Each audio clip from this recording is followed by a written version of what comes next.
पहले क्वेश्चन की तरफ में हम लोग आगे बढ़ते हैं। निम्नलिखित में से किस दिल्ली सुल्तान ने सिजदा और पाइबोस की शुरुआत की? ये क्वेश्चन बहुत सारे एग्जाम्स के अंदर में आया हुआ है। चलिए चलिए लाइक करते रहिए सभी लोग। शिखा जी बोल रहे हैं चलिए लाइक करते रहेंगे सभी के सभी जी, प्रणाम। अभी थोड़ी बेहतर है बुशरा परवीन जी, बहुत बहुत शुक्रिया आपका जी। बताइए इस पर्टिकुलर क्वेश्चन का आंसर क्या होगा? निम्नलिखित में से किस दिल्ली सुल्तान ने सिजदा और पाइबोस? देखिए सजदा का मतलब क्या होता है? किसी के सामने झुकना, ठीक है, उसको सजदा कहते हैं। और पाइबोस किसको कहा जाता है? पाइबोस कहा जाता है जैसे बोसा होता है हाथों को चूमना, वैसे ही अगर जब पैरों को चूमा जाता है तो उसको पाइबोस कहा जाता है।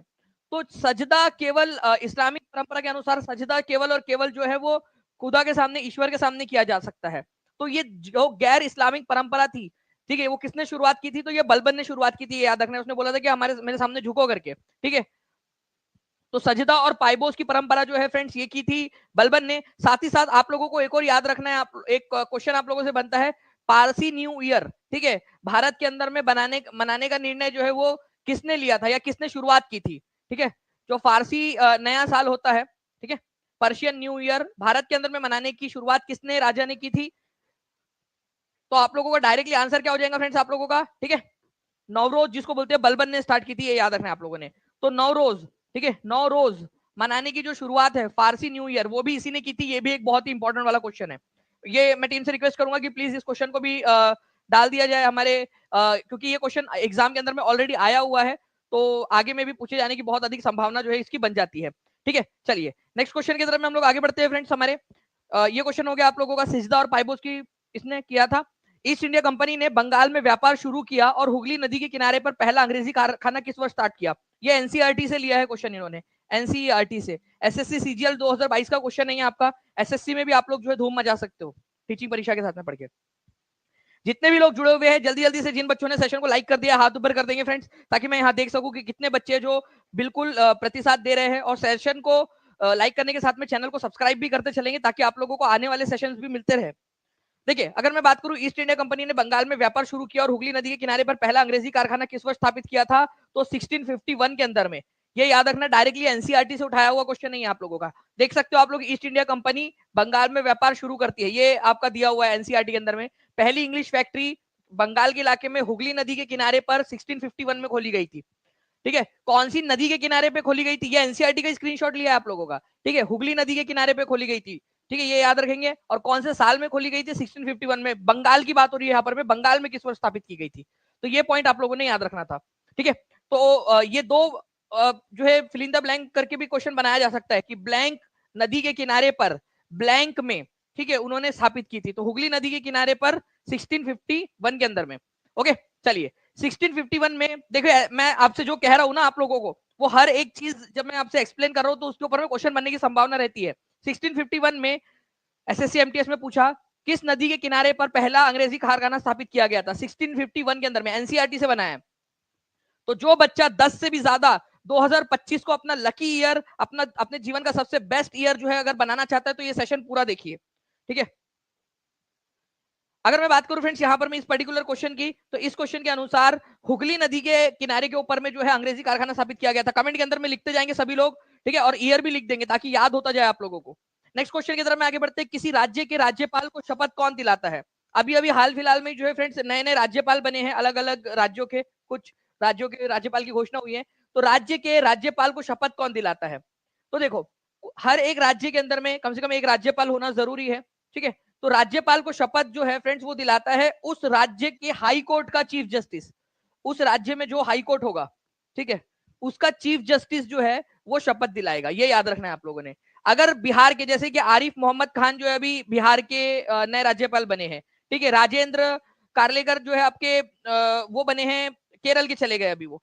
तो यहां पर में जो है friends chief justice of that concern high court, ठीक है, वो शपथ दिलाते हैं। तो chief justice of Bihar Arif Mohammad Khan को शपथ दिलाएंगे। जो भी राज्य के, अभी मिजोरम के जो है जो बने हैं नए, मणिपुर के जो बने हैं भल्ला साहब, उनको वहां की जो हाईकोर्ट रहेंगी या उस एरिया के लिए जो हाईकोर्ट निर्धारित किया गया वो उसके चीफ जस्टिस शपथ दिलाते हैं। याद रखना है आप लोगों ने।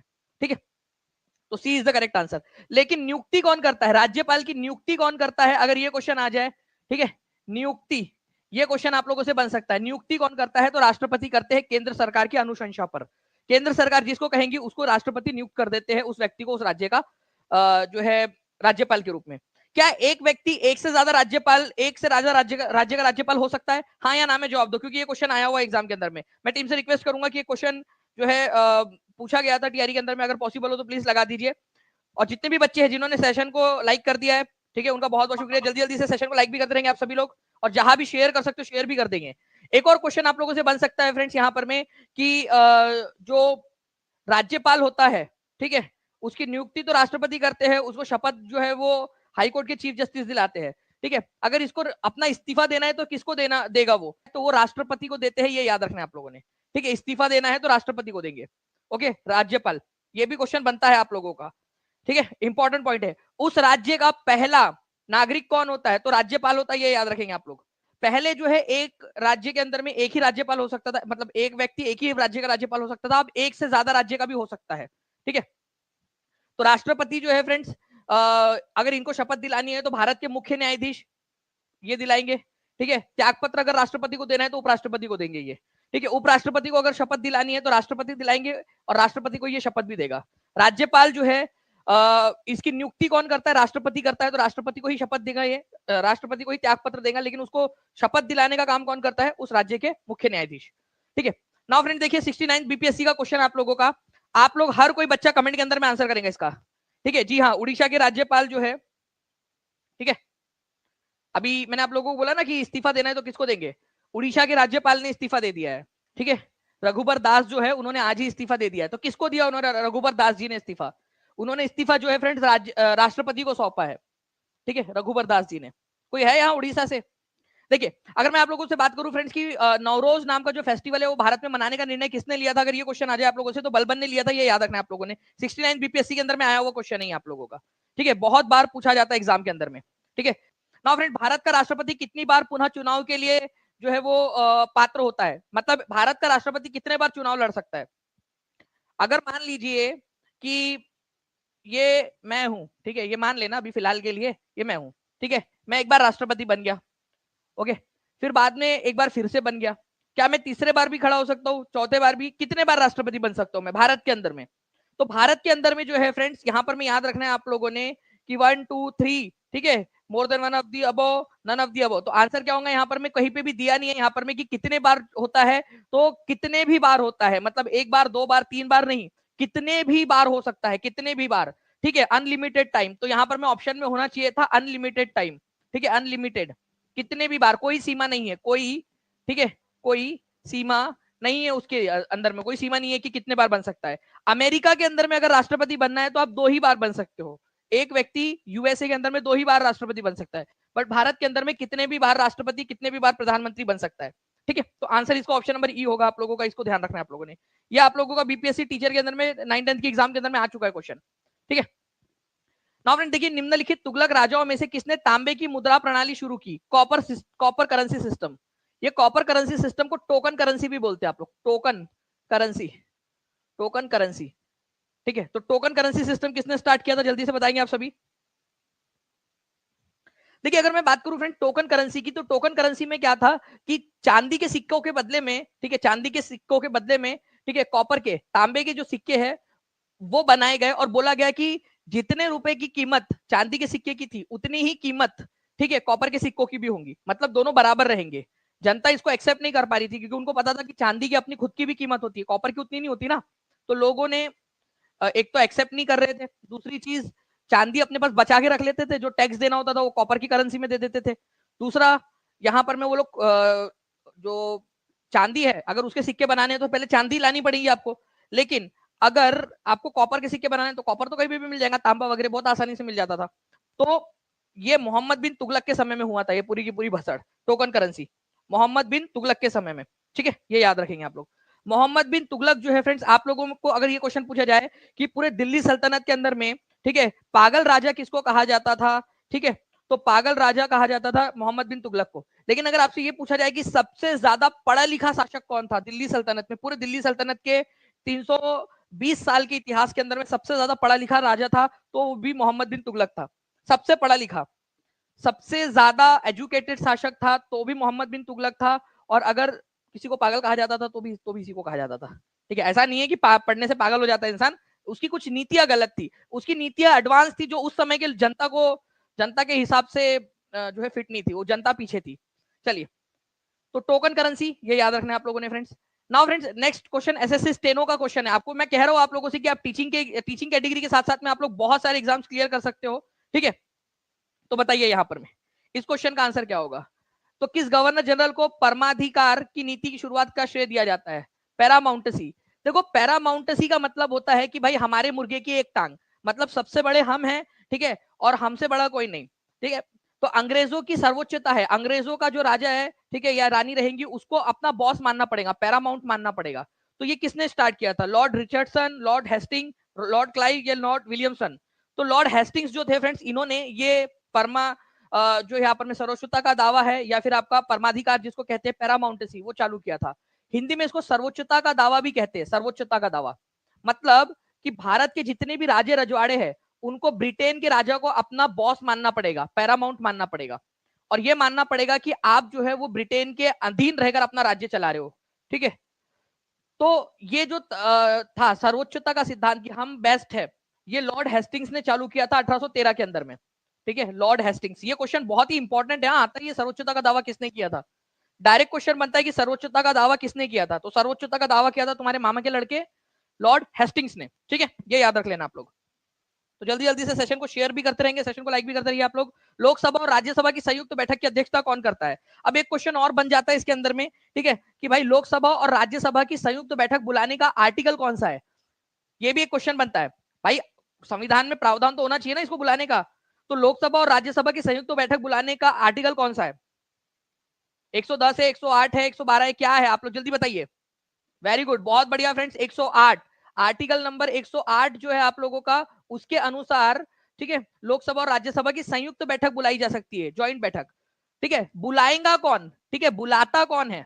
बुलाता है, ठीक है, बुलाता है राष्ट्रपति, ठीक है, राष्ट्रपति बुलाता है, ठीक है, बुलाता है, मगर जाने का नहीं। बट जाने का यहाँ पर मैं भाई नहीं जाएंगे तो तुम्हारी पार्टी वाले तुमको बोलेंगे कि विप जारी हुआ था, तुम आए नहीं करके सदस्यता चली जाएगी तुम्हारी। तो वो नहीं तो टिकटॉक देखकर अगर मान लो तुम सांसद संसद बने तो फिर बुलाता है मगर जाने का नहीं, बुलाता राष्ट्रपति है। बट अध्यक्षता कौन करता है? ठीक है, अध्यक्षता मतलब जब बैठक होंगी, सब लोग बैठेंगे यहाँ पर में आके, सारे के सारे लोग, लोकसभा राज्यसभा के सब लोग आके यहाँ पर में बैठ गए, तो यहाँ अध्यक्षता कौन करेगा? तो लोकसभा का स्पीकर करेगा, ये याद रखना है आप लोगों ने, ठीक है। तो ये एक इंपॉर्टेंट पॉइंट है आप लोगों का, एग्जाम के अंदर में पूछा जाने की बहुत अधिक संभावना है। ये बुलाता कौन है, ये यूपी जूनियर की एग्जाम में पूछा था, ठीक है। बच्चे कंफ्यूज हो गए, उनमें उनको समझ में ही नहीं आया, ठीक है, कि क्या पूछा है करके, ठीक है। तो बुलाता कौन है? तो राष्ट्रपति है, संयुक्त बैठक। भाई अगर कोई झगड़ा है दोनों के बीच में तो उसको सुलझाना तो करेगा पड़ेगा ना, तो बुलाता राष्ट्रपति है, लेकिन स्पीकर उसकी अध्यक्षता करता है। अगर स्पीकर मौजूद नहीं है लोकसभा का, लोकसभा का स्पीकर नहीं है, तो लोकसभा का उपाध्यक्ष करेगा उसकी अध्यक्षता।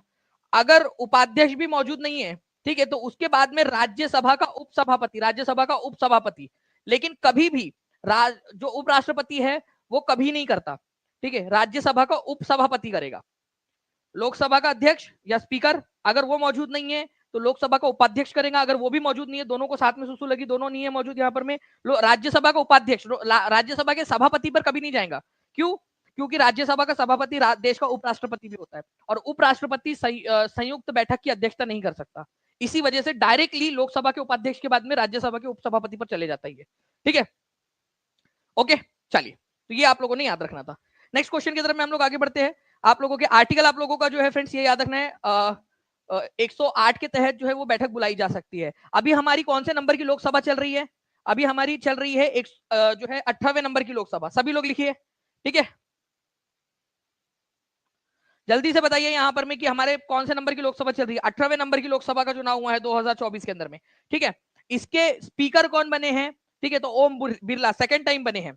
अगर आपसे पूछ लिया जाए कि हमारे लोकसभा में पहली बार कोई महिला स्पीकर कौन बनी थी, पहली बार कोई महिला लोकसभा की अध्यक्षा कौन बनी थी, तो मीरा कुमार बनी थी, ये याद रखना है आप लोगों ने, मीरा कुमार। और उसके बाद में सुमित्रा महाजन। तो अब तक ये केवल 2 ही महिलाएं हैं जो स्पीकर बनी है लोकसभा की, केवल 2 महिलाएं। बहुत इंपॉर्टेंट वाले पॉइंट्स बता रहा हूं मैं आप लोगों को, एग्जाम के अंदर में आते हैं ये आप लोगों के पॉइंट्स, ठीक है। तो आप लोगों ने याद रखना है कि मीरा कुमार बनी थी सबसे पहली महिला अध्यक्ष लोकसभा की, ठीक है। सुमित्रा महाजन सेकंड नंबर पे, ये 2 ही बनी है बस, तो ये याद रख लेना है आप लोगों ने। 18वीं लोकसभा, 17वीं और 18वीं में ओम बिरला थे, ठीक है। 15वीं लोकसभा के अंदर में मीरा कुमार, 16वीं लोकसभा के अंदर में सुमित्रा महाजन थे, ठीक है। चलिए नाउ फ्रेंड्स, अनुच्छेद 108 के तहत लोकसभा और राज्यसभा की संयुक्त बैठक किसके द्वारा बुलाई जाती है? ठीक है, बुलाई जाती है, ये क्वेश्चन आया है अब आप। और यहाँ पर मैं चाहूंगा हर बच्चा कमेंट के अंदर में आंसर करे जल्दी से। सेशन को लाइक भी करते रहेंगे, एक बार शेयर भी कर दीजिए जल्दी जल्दी से, जहां भी शेयर कर सकते हो, टेलीग्राम, फेसबुक, व्हाट्सएप, इंस्टाग्राम, जहां जहां शेयर कर सकते हो शेयर कर देंगे जल्दी से। देखिए, अगर मैं बात करूं बुलाता कौन है, तो बुलाता राष्ट्रपति है, ये याद रखना है आप लोगों ने। ए इज द करेक्ट आंसर। 84% लोगों ने आंसर दिया, 83% हो गए। जैसे जैसे बच्चे बढ़ते जा रहे हैं, आंसर्स करते जा रहे हैं, आंसर्स करते रहना है आप लोगों ने। क्योंकि फ्रेंड्स देखिए, बुलाता है राष्ट्रपति, अध्यक्षता करता है लोकसभा का speaker. UP PCS civil services के एग्जाम में आया था क्वेश्चन, और हर तरह के क्वेश्चन जो आप लोगों से बन सकते हैं वो सारे के सारे क्वेश्चन मैं आप लोगों को करवा दूंगा। ठीक है सर, हम शेयर कर दिए, टेटर ऑफिशियल जी ने शेयर कर दिया, उनका कमेंट एक बार दिखा दीजिए प्लीज। ठीक है, और जितने भी बच्चे जिन्होंने शेयर कर दिया है, ठीक है, वो भी हाथ ऊपर कर देंगे, क्योंकि वो बच्चे जो सेशन को आगे बढ़ा रहे हैं उनके वजह से ये सेशन चल रहा है। बाकी सारे के सारे लोग जो है फ्रेंड्स ऐसे ही देख रहे हैं। मैं आप लोगों को बता दूं, जो बच्चा सेशन को लाइक कर रहा है, शेयर कर रहा है, ठीक है, वो दो तरफा है, प्यार कर रहा है। मतलब वो केवल लेने में नहीं, वो प्रॉपरली जो है एक शिष्टाचार निभा रहा है वो। ठीक है, जो बच्चे यहाँ पर में कर रहे हैं, जिन बच्चों ने शेयर कर दिया है हाथ ऊपर कर देंगे, सेशन को लाइक कर दिया तो हाथ ऊपर कर देंगे, चैनल को सब्सक्राइब कर लेना है आप सभी लोगों ने। नाउ नेक्स्ट क्वेश्चन की तरफ में आगे बढ़ते हैं फ्रेंड्स। 9 डिग्री चैनल कहां पर में है? अब 9 डिग्री, 10 डिग्री, ये याद रखना है आप लोगों ने। Anjali Sharma, thank you sir, आपकी वजह से मेरा एसएसटी में बहुत अच्छा नंबर आया है, शायद आप सब सब्जेक्ट पढ़ाए तो सब में अच्छा नंबर आ जाए। चलो अंजलि शर्मा जी, बहुत बहुत शुक्रिया आपके प्यारे से कमेंट के लिए। बिल्कुल सारे के सारे सब्जेक्ट भी पढ़ाएंगे हम लोग आगे में, धीरे धीरे जैसे जैसे समय मिलता जाएगा वैसे वैसे और ज्यादा आगे बढ़ाते जाएंगे इसको। सोशियोलॉजी पीजीटी के लिए काजल यादव जी, मैं आपको ना जो है यहाँ पर मैं आपसे प्रॉमिस करता हूँ कि मैं आपको जो भी सोशियोलॉजी के क्वेश्चन हुए होंगे समाजशास्त्र के अब तक के सारे क्वेश्चन और सारे सोल्यूशन, ठीक है, मैं आपको ऐप के ऊपर में उपलब्ध करा के दे दूंगा, टेंशन ना लीजिए आप। ठीक है, जीएस वाली जो बैच रहेंगी उसके अंदर में सारा उपलब्ध करा दूंगा मैं आपको। 9 डिग्री चैनल अवस्थित है, क्योंकि पीजीटी जो है ऑब्वियस बात है 11 12 का जो है अभी टीचिंग परीक्षा उसको कैटर नहीं कर रहा है, लेकिन जब करेगा तब के तब, बट आपके लिए पेपर्स अवेलेबल कराने की जिम्मेदारी मेरी, मैं आपको करवा दूंगा। ठीक है, तो 9 डिग्री चैनल जो है फ्रेंड, देखिए यहाँ पर मैं अगर बात करें तो आप लोग देखिए, यहाँ मालदीव्स है पूरा का पूरा, इधर साइड में नीचे में, ठीक है, नीचे में मालदीव्स है इधर में, और ऊपर में हमारा भारत का जो है मौजूद है लक्षद्वीप आइलैंड्स, उनके बीच में है 8 डिग्री चैनल, 8 डिग्री। अब हमारा लक्षद्वीप जो है उसको भी दो भाग में बांट सकते हैं हम। उसके नीचे में यहाँ पर में मिनिकॉय आइलैंड है, मिनिकॉय, ठीक है, और यहाँ पर में बाकी का लक्षद्वीप आइलैंड कावरत्ती। तो मिनिकॉय और कावरत्ती के बीच में 9 डिग्री चैनल है, मतलब बेसिकली 9 डिग्री वाली लाइन वहां से जाती है, तो 9 डिग्री चैनल नाम रख दिया हमने। अगर हम बात करेंगे कि हमारा पूरा लक्षद्वीप और मालदीव के बीच में कौन सा वाला है, तो वो है 8 डिग्री चैनल। ठीक है, 8 डिग्री चैनल।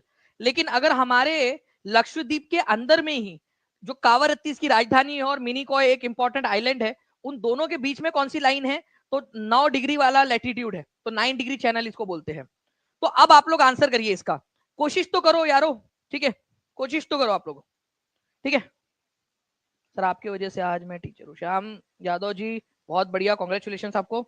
देखिए बताइए यहाँ पर में 9 डिग्री चैनल जो है कावरत्ती और मिनिकॉय के बीच में है, ये याद रखना आप लोगों ने। आंसर होगा आपका ऑप्शन नंबर ए, और ये यूपी पीसीएस के एग्जाम का क्वेश्चन है, आप लोगों ने जो सॉल्व किया है, तो कॉन्ग्रेचुलेशन आप सभी लोगों को। ठीक है, जिन भी लोगों ने चैनल को सब्सक्राइब कर लिया उन लोगों को आगे में भी बिल्कुल ऐसे ही वीडियोस और बनाते रहेंगे हम लोग। ठीक है, आगे बढ़ते हम लोग फ्रेंड्स। भारत का संविधान किसके किसके बीच में बनकर तैयार हुआ था? आईसीआर टेक्नीशियन का क्वेश्चन है आपका।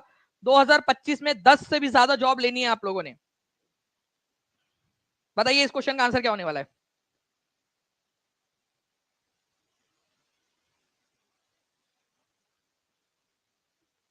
जल्दी जल्दी से आंसर करेंगे आप लोग।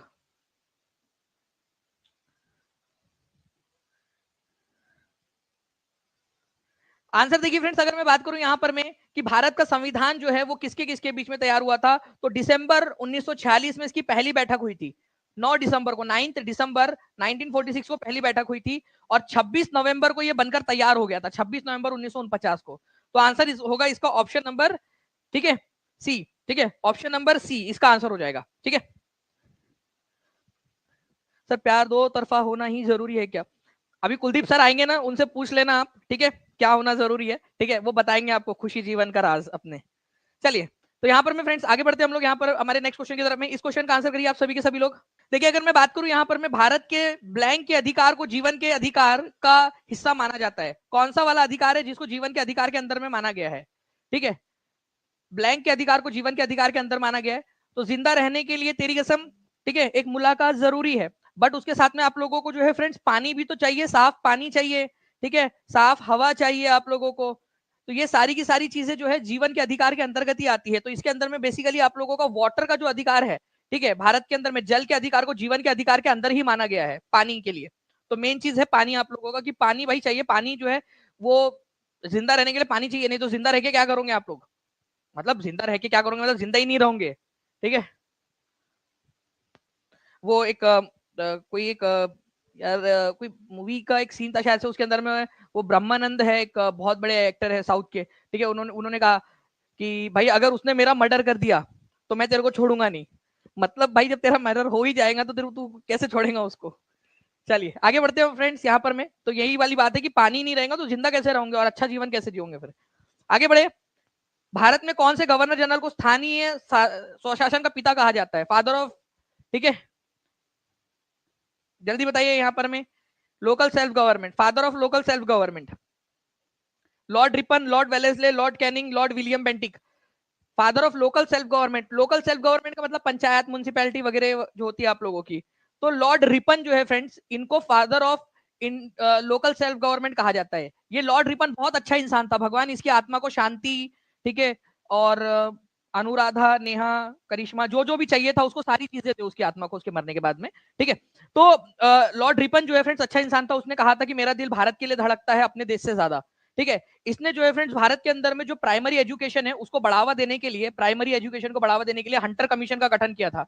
हंटर, ठीक है, हंटर कमीशन का गठन किया था उसने प्राइमरी एजुकेशन के लिए। हंटर कमीशन का गठन 1882 के अंदर में, ये याद रखना आप लोगों ने, ओके।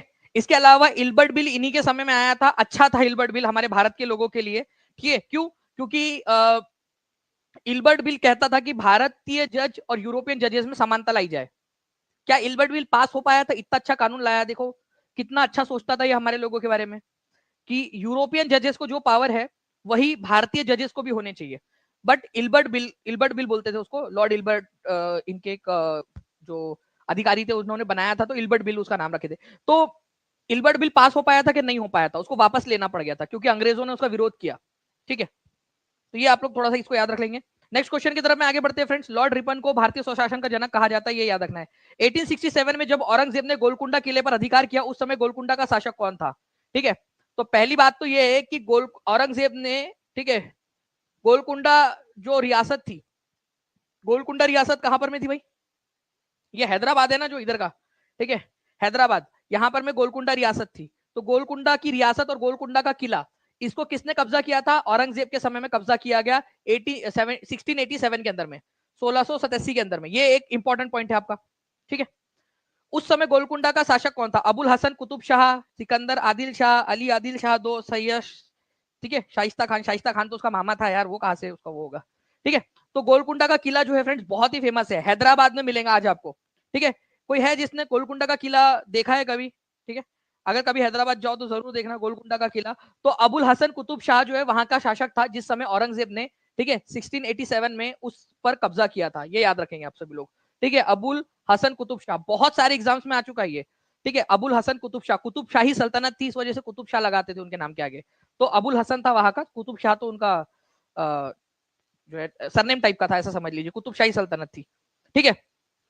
अबुल हसन कुतुब शाह, ये आप लोगों का यूपीपीसीएस सिविल सर्विसेज के एग्जाम में आ चुका है, आपके केवीएस में, डी ट्रिपल एसबी में, कहीं पे भी पूछा जा सकता है। और मैं आपसे कहूंगा कि अगर आप लोग चाहते हो कि आप जो है आज अपनी सफलता सुनिश्चित कर ले, तो आज ही टीचिंग परीक्षा के साथ में आप लोग जुड़ सकते हो। 12 बजे तक का समय, अगर आप लोग जो है आपका सिलेक्शन हो जाता है तो आपकी 50% फीस आपको as a gift return refund हो जाएगी। और जितने भी अब तक जितने भी बच्चे जुड़े हुए टीचिंग परीक्षा के साथ में, हमने हमने क्रिसमस गिफ्ट के रूप में हमने उन सबको जो है वो अपग्रेड कर दिया है। तो आप सभी को कॉन्ग्रेचुलेशन, ठीक है। आप सभी लोग उस स्कीम के अंदर में एनरोल हो चुके हो, और आज 12 बजे तक जो भी बच्चा रहेगा वो भी इसके अंदर में एनरोल हो जाएगा, ठीक है।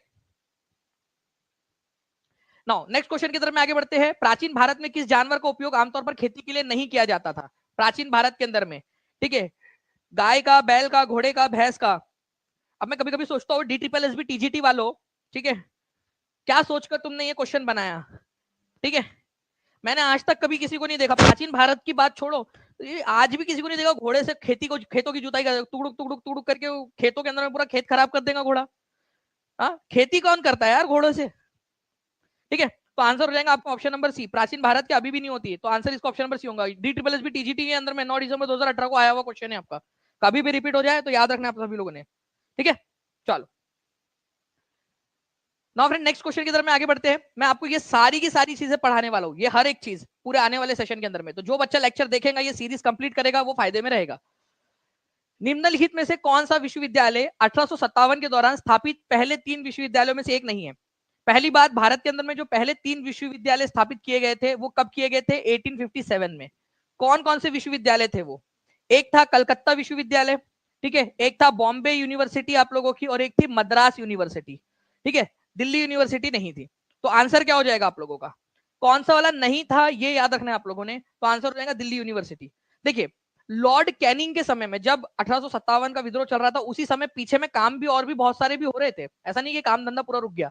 तो यूनिवर्सिटीज जो है भारत के अंदर में कलकत्ता, बॉम्बे और मद्रास, ये 3 यूनिवर्सिटी स्थापित की गई लॉर्ड कैनिंग के समय काल के अंदर में। ओके, ये याद रखना है आप लोगों ने।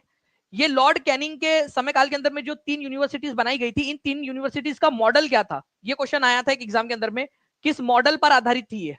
तो ये थी लंदन यूनिवर्सिटी के मॉडल पर आधारित, लंदन यूनिवर्सिटी के तर्ज पर इसको बनाया गया था। तो ये भी आप लोग याद रख लेना है, ठीक है। वुड्स डिस्पैच के अंदर में ऑलरेडी इसके बारे में बात की गई थी कि भाई वुड्स डिस्पैच आपको पता है ना, 1854 के अंदर में वुड्स डिस्पैच आया था, तो उसकी रिकमेंडेशन के अंदर में थी ये सारी चीजें, तो उसी के आधार पर इसको भी बनाया गया था। भारत में किस शहर को स्वीट सिटी के नाम से जाना जाता है? ताकि ऐसी एनर्जेटिक तरीके से हम लोग यहाँ पर मैं आपको पढ़ा सके। स्वीट सिटी के नाम से किसको जाना जाता है? तो स्वीट सिटी के नाम से जाना जाता है फ्रेंड्स बिहार के मुजफ्फरपुर को। क्यों? क्योंकि यहाँ पर में बहुत ज्यादा लीची का उत्पादन होता है, तो लीची का उत्पादन के लिए मुजफ्फरपुर जो है फ्रेंड्स ये फेमस है, इसी वजह से इसको स्वीट सिटी ऑफ इंडिया कहा जाता है। तो बिहार का मुजफ्फरपुर लीची के उत्पादन में देश का सबसे बड़ा है, ठीक है, सबसे बड़ा जो है जिला है मुजफ्फरपुर, बिहार का स्वीट सिटी ऑफ इंडिया कहा जाता है लीची के उत्पादन की वजह से, ठीक है। सबसे बेस्ट, सबसे बेहतर क्वालिटी की लीचीज अगर कहीं पे मिलेंगी आप लोगों को, तो वो मिलेंगी मुजफ्फरपुर के अंदर में, बिहार के मुजफ्फरपुर में, तो इसको स्वीट सिटी ऑफ इंडिया कहा जाता है। नेक्स्ट फ्रेंड्स, पिंक सिटी किसको कहा जाता है? आप लोग जल्दी से बताएंगे मेरे बताने के पहले, सभी लोग जल्दी से एक्टिविटी करोगे तो फायदे में रहोगे आप लोग। पिंक सिटी जयपुर को, बट ब्लू सिटी किसको कहा जाता है? ब्लू, पिंक सिटी याद रहता है लोगों को जयपुर को, ब्लू सिटी किसको कहा जाता है? ठीक है, और सन सिटी भी उसको कहते हैं, जोधपुर को कहते हैं, ये याद रखना है आप लोगों ने, ब्लू सिटी, ठीक है, ब्लू कलर के ज्यादातर घर वहां पर में थे इसकी वजह से। सिटी ऑफ लेक्स, ठीक है, जो झीलों का शहर दो है आप लोगों के, उदयपुर और भोपाल, इनको कहा जाता है, उदयपुर को और भोपाल को झीलों का शहर कहा जाता है।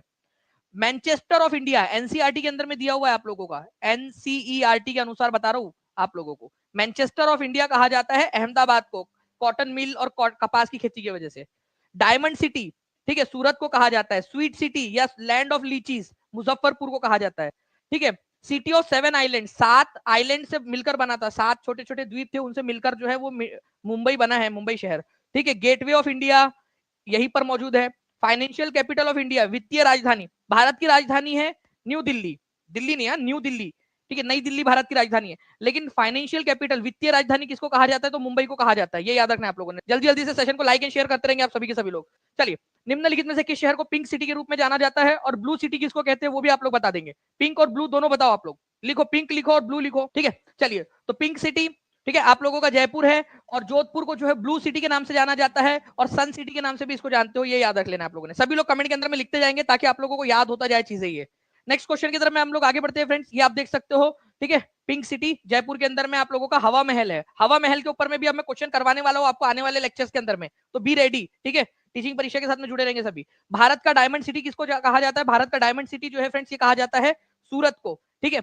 सूरत के बारे में अगर आप लोगों को बता दूं तो सूरत ताप्ती नदी, ताप्ती या तापी नदी जो है उसके किनारे पे बसा हुआ है, ये याद रखना है आप लोगों ने।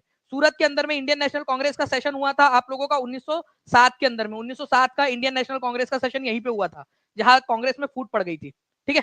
तो सूरत को डायमंड सिटी के नाम से जाना जाता है, ये आप लोगों ने याद रखना है। नेक्स्ट क्वेश्चन की तरफ में आगे बढ़ते हैं हम लोग। आपका झीलों का शहर किसको कहा जाता है? भोपाल और उदयपुर को, जोधपुर को, मुजफ्फरपुर को, जयपुर को। सारे ऑप्शंस बता दीजिए मुझे। जोधपुर को क्या कहा जाता है? भोपाल और उदयपुर को क्या कहा जाता है? मुजफ्फरपुर को क्या कहा जाता है? जयपुर को क्या कहा जाता है? ठीक है, सारे के सारे पॉइंट्स इंपॉर्टेंट वाले आप लोगों के, ठीक है। अब देखो, अगर मैं बात करूं झीलों के शहर की, तो झीलों का शहर भोपाल और उदयपुर को कहा जाता है, ये याद रखना है आप लोगों ने। जोधपुर की बात करेंगे तो इसको ब्लू सिटी और सन सिटी के नाम से जानते हैं। जयपुर को पिंक सिटी के नाम से जानते हैं। मुजफ्फरपुर को स्वीट सिटी के नाम से जानते हैं, sweet city, sweet city of India, sweet city of India. Bhopal और उदयपुर आपका झीलों का शहर। अब झरनों का शहर किसको बोला जाता है? झरनों का, झरना पता है आप लोगों को, पानी ऊपर से गिरता है जो उसको, ठीक है, तो झरनों का शहर किसको कहा जाता है? ये क्वेश्चन अगर आ जाए तो आप आंसर क्या लगाओगे? Any gas? आप लोग लगा सकते हो कोई गैस यहाँ पर? मैं जल्दी से, ये भी क्वेश्चन बन सकता है। झरनों का शहर जो है फ्रेंड्स, रांची को कहा जाता है, ये याद रखना है आप लोगों ने। रांची, झरना, waterfall, city of waterfall, Ranchi को बोलते हैं, ये याद रखना है आप लोगों ने, ठीक है। चलिए नेक्स्ट क्वेश्चन की तरफ में हम लोग आगे बढ़ते हैं फ्रेंड्स। देख सकते हो आप लोग कितना सुंदर सा है यहाँ पर मैं आप लोगों को उदयपुर, ठीक है। नाउ गेटवे ऑफ इंडिया और भारत की वित्तीय राजधानी निम्नलिखित में से किस शहर से जुड़े उपनाम है? गेटवे ऑफ इंडिया कहां पर में मौजूद है ये बता देंगे आप लोग, और साथ ही साथ जो है फ्रेंड्स आप लोगों ने ये बताना है कि भारत की वित्तीय राजधानी किसको कहा जाता है? Financial capital. इसको एक और कितने आइलैंड का जो है शहर बोलते हैं, कितने आइलैंड से मिलकर बना था ये? तो आपकी बात हो रही है यहाँ पर में मुंबई की, ये 7 आइलैंड से मिलकर बना था, 7 आइलैंड से। इसी वजह से 7 लैंड ऑफ 7 आइलैंड इसको कहा जाता है। गेटवे ऑफ इंडिया यहीं पर है। गेटवे ऑफ इंडिया किसके आने की खुशी में बना था? जॉर्ज पंचम, ठीक है, और उनकी वाइफ मैरी, वो आए थे भारत में, तो उनकी याद में बना था। 1911 में वो आए थे ना, तो उनकी याद में इसको बनाना स्टार्ट किया गया था। भारत की वित्तीय राजधानी मुंबई को कहा जाता है। नेक्स्ट एक इंपॉर्टेंट क्वेश्चन है, 14वीं सदी का ग्रंथ लीला तिलकम किस मैक्रोनिक भाषा में लिखा गया है? आपको बताना बेसिकली कि कौन सी वाली भाषा के अंदर में लिखा गया था लीला तिलकम। पहली बात तो आप लोगों को एक चीज याद रखनी है कि लीला तिलकम, ठीक है, ये कौन से वाले लोगों का है? तो चेरा, चेरा जो लोग थे उन लोगों का एक ग्रंथ है। उनकी मलयालम भाषा जो है ना, उसका ग्रामर इसके अंदर में है। केरल के इलाके के अंदर में चेरा लोग रहा करते थे, केरल, आज का जो केरल है वहां पर में, ठीक है। तो ये मणि प्रवालम जो लिपि है मलयालम भाषा में लिखा गया था, लेकिन जो जो स्टाइल है लिखने का वो मणि प्रवालम में थी, मणि प्रवालम। मणि प्रवालम जो है फ्रेंड्स मैं आप लोगों को बता दूं कि मलयालम भाषा, मलयालम, ठीक है, प्लस संस्कृत का एक मिक्सचर है, ठीक है, मलयालम। तो इसको मणि प्रवलम बोलते हैं। मणि मतलब, ठीक है, आप लोगों का हीरा, ठीक है, प्रवलम मतलब मूंगा जो समुद्र के अंदर में मिलता है ना, प्रवलम, ठीक है। तो मणि प्रवलम उन दोनों से बना है। मणि और प्रवलम दो चीजें हैं इसके अंदर में, दो इंपॉर्टेंट चीजें। तो मलयालम और संस्कृत से बना है, तो मणि प्रवलम इसको बोला जाता है, ठीक है। तो लीला तिलकम एसएससी जीडी के अंदर में आया हुआ क्वेश्चन है आप लोगों का। नाउ जो है फ्रेंड्स आप लोगों से एक दो क्वेश्चन मैं पूछ रहा हूँ, जिसका आंसर आप लोग कमेंट के अंदर में मुझको जल्दी जल्दी से बताओगे, फिर हम लोग आगे बढ़ते हैं। नाउ फ्रेंड्स आप लोगों से दो तीन क्वेश्चन मैं आप लोगों से पूछना चाहूंगा, ठीक है, ताकि आप लोग इसके आंसर्स जो है कमेंट के अंदर में कर सके जल्दी से।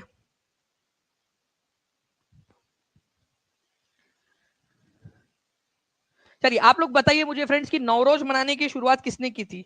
नवरोज, ठीक है, भारत में जो नवरोज है, नवरोज मनाने की शुरुआत भारत के अंदर में कौन से शासक के द्वारा करवाई गई थी? कौन सा शासक था जिसने भारत में नवरोज मनाने की शुरुआत की थी?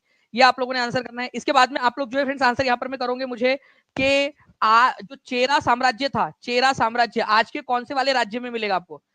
चेरा साम्राज्य का रिश्ता आज के भारत के आज के कौन से राज्य के साथ में इसका मिलता है? तमिलनाडु के साथ में, आंध्र प्रदेश, महाराष्ट्र, केरल, गुजरात, कहाँ है चेरा साम्राज्य जो था उसका रिश्ता आपको कहां पर में मिलेगा? ठीक है, ये आप लोगों को बताना है। इसके अलावा जो है फ्रेंड्स मैं आप लोगों से क्वेश्चन पूछना चाहता हूँ यहाँ पर में कि बताइए कि स्वीट सिटी ऑफ इंडिया किसको कहते हैं? स्वीट सिटी ऑफ इंडिया किसको कहते हो आप लोग? ठीक है, इसके बाद में आप लोग मुझे बताओगे झीलों का शहर, सिटी ऑफ लेक्स, ठीक है, सिटी ऑफ लेक्स दो शहरों को कहा जाता है, ठीक है, दोनों के नाम आप लोग बता दीजिए मुझे, ठीक है। साथ ही साथ आप मुझे बताओगे कि ब्लू सिटी किसको कहा जाता है? ठीक है, ब्लू सिटी, ब्लू सिटी किसको कहा जाता है ये आप लोग मुझे बताएंगे कमेंट करके। आज आपको पढ़ाया है मैंने पूरा का पूरा, ओके। तो ब्लू सिटी किसको कहते हैं ये भी बता दीजिएगा आप लोग।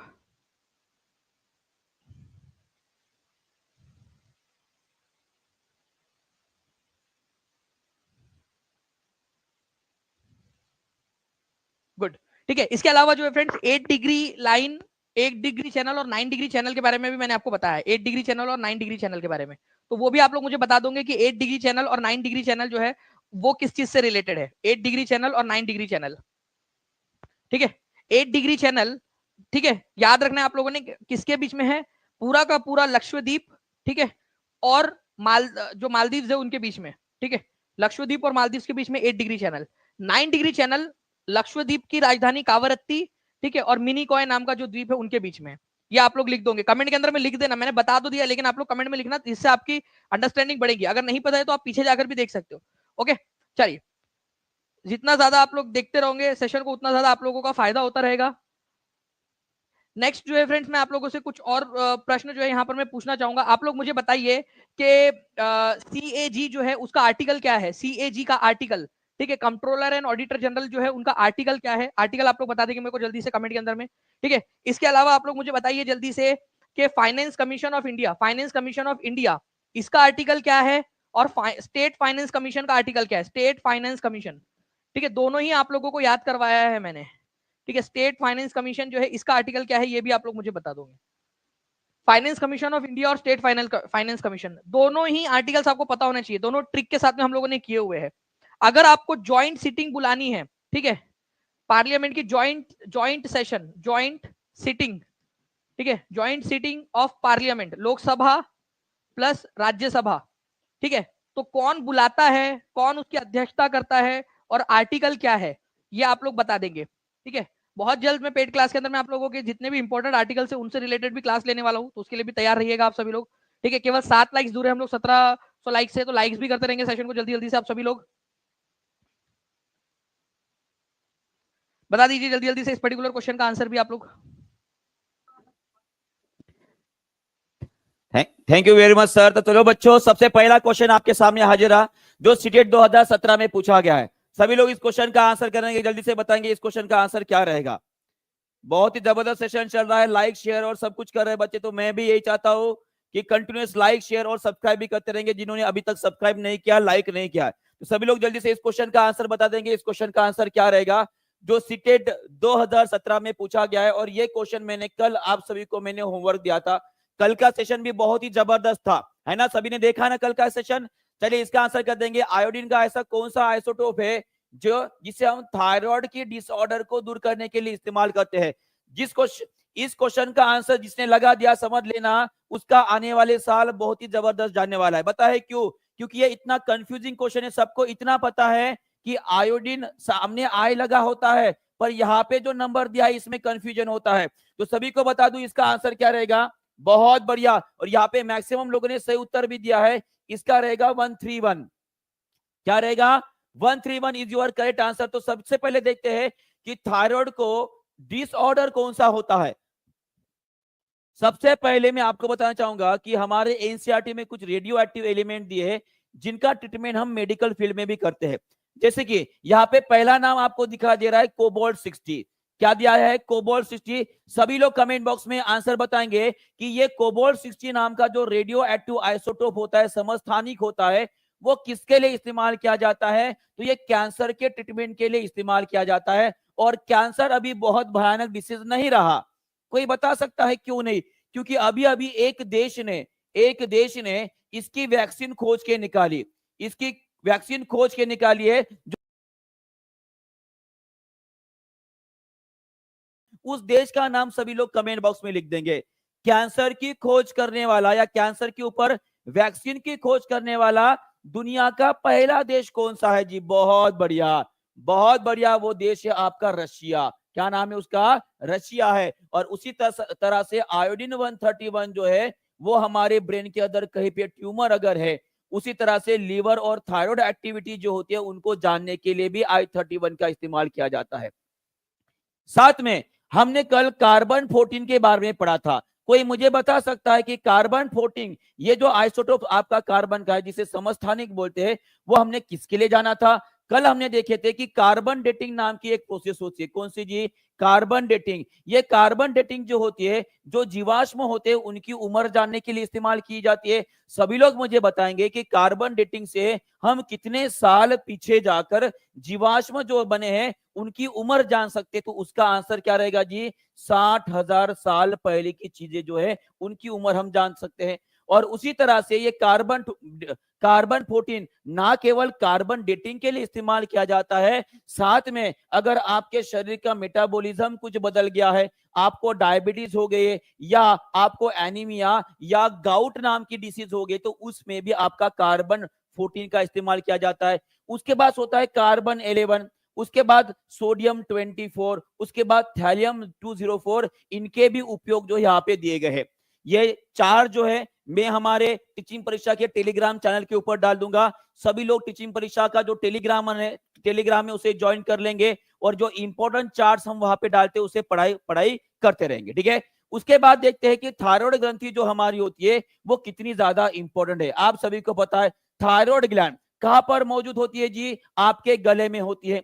कहां पर होती है? गले में होती है। ये थायराइड ग्रंथि जो होती है ये एक प्रकार का थायरोक्सिन नाम का हार्मोन निकालती है। कौन सा? थायरोक्सिन नाम का हार्मोन निकालती है जो सेल मेटाबॉलिज्म का मतलब क्या होता है? आपके शरीर में जितना भी चयापचय की प्रक्रिया होती है उसे कंट्रोल करने का काम ये थायरोक्सिन नाम का हार्मोन करता है। और कोई मुझे बता सकता है कि ऐसा कौन सा खनिज होता है, ऐसा कौन सा खनिज होता है जो थायरोक्सिन बनाने में थायराइड ग्रंथि की मदद करता है? चलिए सभी लोग इसका आंसर करेंगे जी। इसका आंसर क्या रहेगा? फास्ट, बहुत बढ़िया, बहुत बढ़िया। उस खनिज का नाम क्या है? उसका नाम है आयोडीन। उसका नाम क्या है? आयोडीन। अगर आयोडीन की कमी हो गई तो आपको कौन सा डिसीज होता है ये भी आप कमेंट बॉक्स में लिख दोगे। वो मैं आंसर नहीं बताने वाला हूं क्योंकि उसका आंसर आप सभी को पता है। बराबर है?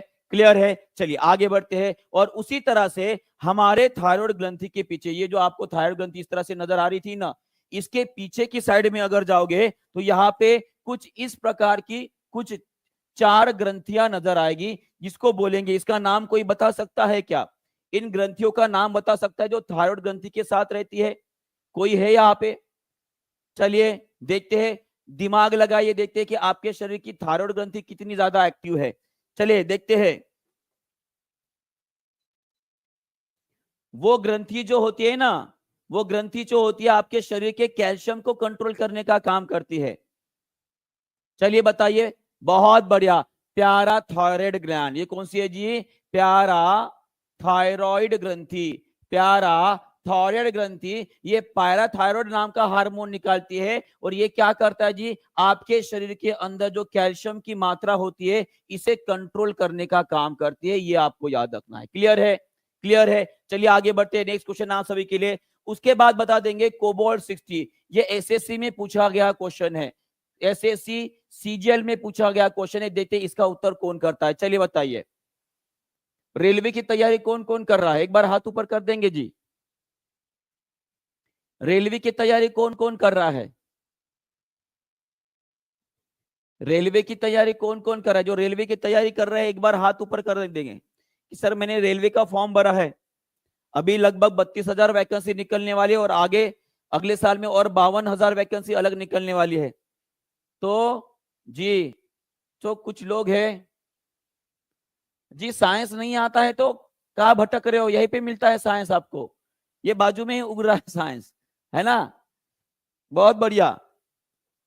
अगर आप रेलवे की तैयारी कर रहे हो तो आप सभी को बता दूं कि एसएससी परीक्षा नाम का एसएससी परीक्षा नाम का हमारा यूट्यूब चैनल है, ठीक है। उसे जाकर सब्सक्राइब कर रख दो। इसे सब्सक्राइब जाके करके रख देना। जैसे वीडियो खत्म हो जाता है नीचे जाओगे तो आपको एसएससी परीक्षा नाम से एक चैनल नजर आएगा। वहां पर हम जो आरआरबी के जो ग्रुप डी की क्वेश्चन है उनकी सीरीज लेकर जाने वाला हूं। विज्ञान की खास तौर पर मैं बता रहा हूं, तो उसे सब्सक्राइब करके रख दीजिए ताकि आने वाले समय में कल परसों या नरसों या नए साल में जो नई सीरीज हम शुरू करने वाले ग्रुप डी के बच्चों के लिए वो आपके लिए भी इंपॉर्टेंट रहेगी। तो वहां पे मैं पढ़ाने वाला हूं, सभी लोग वहां पे भी आएंगे, ठीक है। तो वो भी विज्ञान का क्लास जो रहेगा वो बहुत इंपॉर्टेंट रहेगा। क्लियर है? चलिए बहुत बढ़िया। तो ये बता देंगे कि कोबाल्ट 60 जो होता है वो कॉमनली किसके थेरेपी के लिए इस्तेमाल किया जाता है? किसका इस्तेमाल किया जाता है? तो यहाँ पे आपको याद रखना है सी, याद रखना है सी, ग्यामा रे। क्या आएगा? ग्यामा रे। क्लियर है? याद रहेगा? चलिए बहुत बढ़िया, आगे बढ़ते हैं। नेक्स्ट क्वेश्चन की तरफ बढ़ते हैं। इसका आंसर कर देंगे which of the following is not an isotope. कौन सा जो है वो एक समस्थानिक नहीं है हाइड्रोजन का? Okay, my mistake. तो यहाँ पे सभी लोग ध्यान रखेंगे। आइसोटोप के बारे में मैं बता रहा था, तो आइसोटोप के बारे में जब बता रहा हूं तो हमने 3 हाइड्रोजन के आइसोटोप देखे हैं, प्रोटियम, ड्यूटेरियम और ट्रिटियम। अगर मैं ड्यूटेरियम की बात करूंगा तो इसके ऊपर सबसे ज्यादा क्वेश्चन पूछे गए हैं, जिसे हम भारी पानी या हेवी वाटर के नाम से जानते हैं। इस ड्यूटेरियम में एक न्यूट्रॉन और एक प्रोटॉन पाया जाता है। और उसके बाद होता है आपका ट्रिटियम। क्या होता है? ट्रिटियम। और इस ट्रिटियम को रेडियो एक्टिव आइसोटोप भी बोला जाता है, जो कि हाइड्रोजन का एक समस्थानिक है।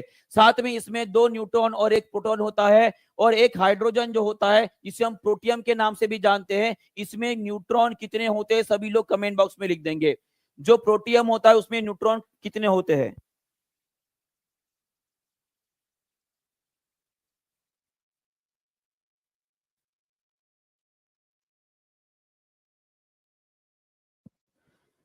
चलिए बताइए, क्लियर है? बहुत बढ़िया, सभी लोगों ने सही उत्तर दे दिया है। हाँ, ठीक है, इसका रहेगा 0। क्या रहेगा? 0, बराबर है। चलिए इस क्वेश्चन का आंसर दे देंगे।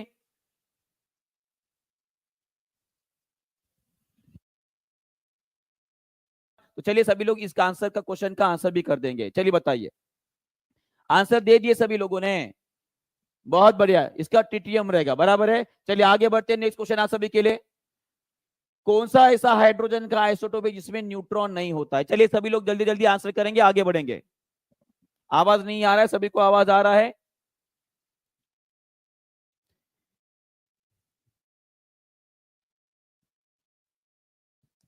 टीचिंग परीक्षा का टीचर बनेगा बिहार का फ्यूचर, ठीक है, याद रखिएगा। इसका आंसर क्या रहेगा? No neutron. इसका आंसर आपका प्रोटियम रहेगा। क्या रहेगा? प्रोटियम रहेगा। बहुत बढ़िया, सभी लोग इन तीनों के तीनों आइसोटोप्स के एटॉमिक मास लिख देंगे।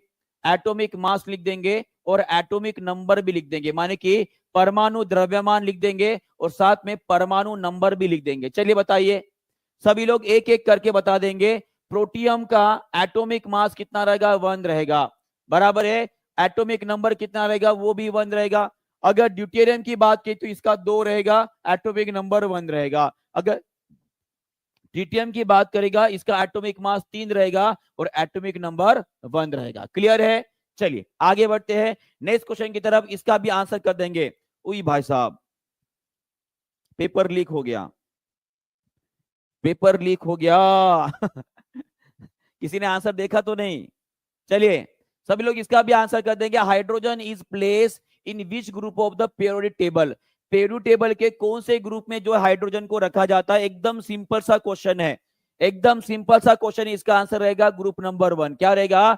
Group number 1। देखिए यहां पर अगर मैं पीरियोडिक टेबल की बात कर रहा हूं तो पीरियोडिक टेबल के ऊपर जब आप नजर डालोगे तो ये है आपका ग्रुप नंबर 1। इसे याद कैसे करेंगे सर? इसमें कौन कौन से एलियम है? हाइड्रोजन है, लिथियम है, सोडियम है, पोटेशियम है, रुबिडियम है, सीसियम है और फ्रांसियम है, बराबर। इसे याद कैसे रखेंगे? बिहार की हमारी लीना कुमारी रायबरेली से फरार हो गई। क्या है जी? हमारी दोनों को मिलकर बनी हमारी लीना कुमारी, बराबर है। लीना कुमारी, हमारी लीना कुमारी। आरबी से बनेगी हमारी रायबरेली। क्या बनेगी? रायबरेली। सीएस से बनेगी से, एफआर से बनेगी फरार। तो क्या बना? हमारी लीना कुमारी रायबरेली से फरार। ये हो गया आपका ग्रुप नंबर 1। क्या है? Group number 1। तो इसमें जो सबसे पहला एलिमेंट आपको आ रहा है उसका नाम है आपका हाइड्रोजन। क्या है? हाइड्रोजन। और उसी तरह से lithium, sodium, potassium, rubidium, caesium और फ्रांसियम। अगर पूछा जाए कि हमारे पूरे मेटल्स में, हमारे पूरे धातुओं में सबसे क्रियाशील धातु कौन सी है? सबसे क्रियाशील धातु कौन सी है? तो याद रखेगा वो सबसे क्रियाशील धातु है आपका सीसियम। कौन सा है जी? सीसियम। सभी लोग कमेंट बॉक्स में लिखेंगे caesium is the most reactive metal in the periodic table. सबसे ज्यादा क्रियाशील कोई धातु होगा तो वो है आपका सीसियम। और उसी तरह से अगर पूछा जाता है कि सबसे हल्का धातु कौन सा है, सबसे हल्का धातु कौन सा है, तो सबसे हल्का धातु रहेगा आपका लिथियम। लिथियम रहेगा सबसे हल्का धातु है, सबसे हल्का धातु है। और उसी तरह से अगर पूछा जाता है कि पूरे के पूरे पीरियोडिक टेबल में सबसे हल्का मूल द्रव्य कौन सा है, तो आपका ध्यान में रहेगा हाइड्रोजन। क्या रहेगा? हाइड्रोजन। ये क्लियर हो गया सभी को? सबको क्लियर हो गया है। और उसी तरह से अगर अधातुओं की बात की जाए तो अधातु में सबसे ज्यादा क्रियाशील कौन होता है? फ्लोरीन। सभी लोग कमेंट बॉक्स में लिखेंगे फ्लोरीन। और ये फ्लोरीन कौन से ग्रुप में होता है? इसे बोला जाता है हैलोजन ग्रुप। क्या बोला जाता है? Halogen group. और ग्रुप नंबर है उनका 70 नंबर का ग्रुप है, हमारे 70 नंबर का ग्रुप है। सर इसे याद करने की ट्रिक बताओ क्या? किन किन लोगों को हैलोजन ग्रुप के एलिमेंट्स को याद करने की ट्रिक चाहिए? एक बार हाथ ऊपर कर देंगे। अगर आपको ट्रिक जाननी है तो एक बार हाथ ऊपर कर देंगे। देखिए ट्रिक क्या है। क्या हुआ ना, फिर कल बाहर आई आंटी, फिर कल बाहर आई आंटी किसके लिए आई जी? आपको तोड़ने के लिए आ गई। क्यों आई? क्योंकि आपने कुछ ना कुछ शैतानी की होगी, बराबर है। तो याद रखिएगा, आपने कुछ ना कुछ शैतानी की और उसके वजह से फिर कल बाहर आई आंटी आपको तोड़ने के लिए, याद रख लिए भाई साहब, ठीक है। फिर कल बाहर आई आपको तोड़ने के लिए, ठीक है, ये क्लियर हो गया है। उसके बाद एक और मजेदार बताता हूं आपको, बराबर है। यहाँ पे जो आपको नजर आ रहा है, मेरी सबसे मन पसंदीदा एक जो है ट्रिक मैं आपको बताना चाहूंगा। देखिए यहाँ पे जो है हमारी लैंथेनाइट सीरीज है, हमारी लैंथेनाइट सीरीज है। इसको याद कैसे करेंगे? याद करेंगे, देखो सुनना सिर्फ, याद बाद में कर लेना। बस आपको एक मजेदार कहानी सुनाने वाला हूं। सीने पर नदिया प्रेम समाई, अरे वाह वाह बोलो, अरे वाह वाह बोलो। सीने पर नदिया प्रेम समाई, है ना। यू गदतब दिन हुआ, वाह वाह बोलो, वाह वाह बोलो। सीने पर नदिया प्रेम समाई, यू गदतब तब दिन हुआ। अरे ओ, अरे ओ, है ना। यार तुम यूं ही लात मारकर चले गए, है ना।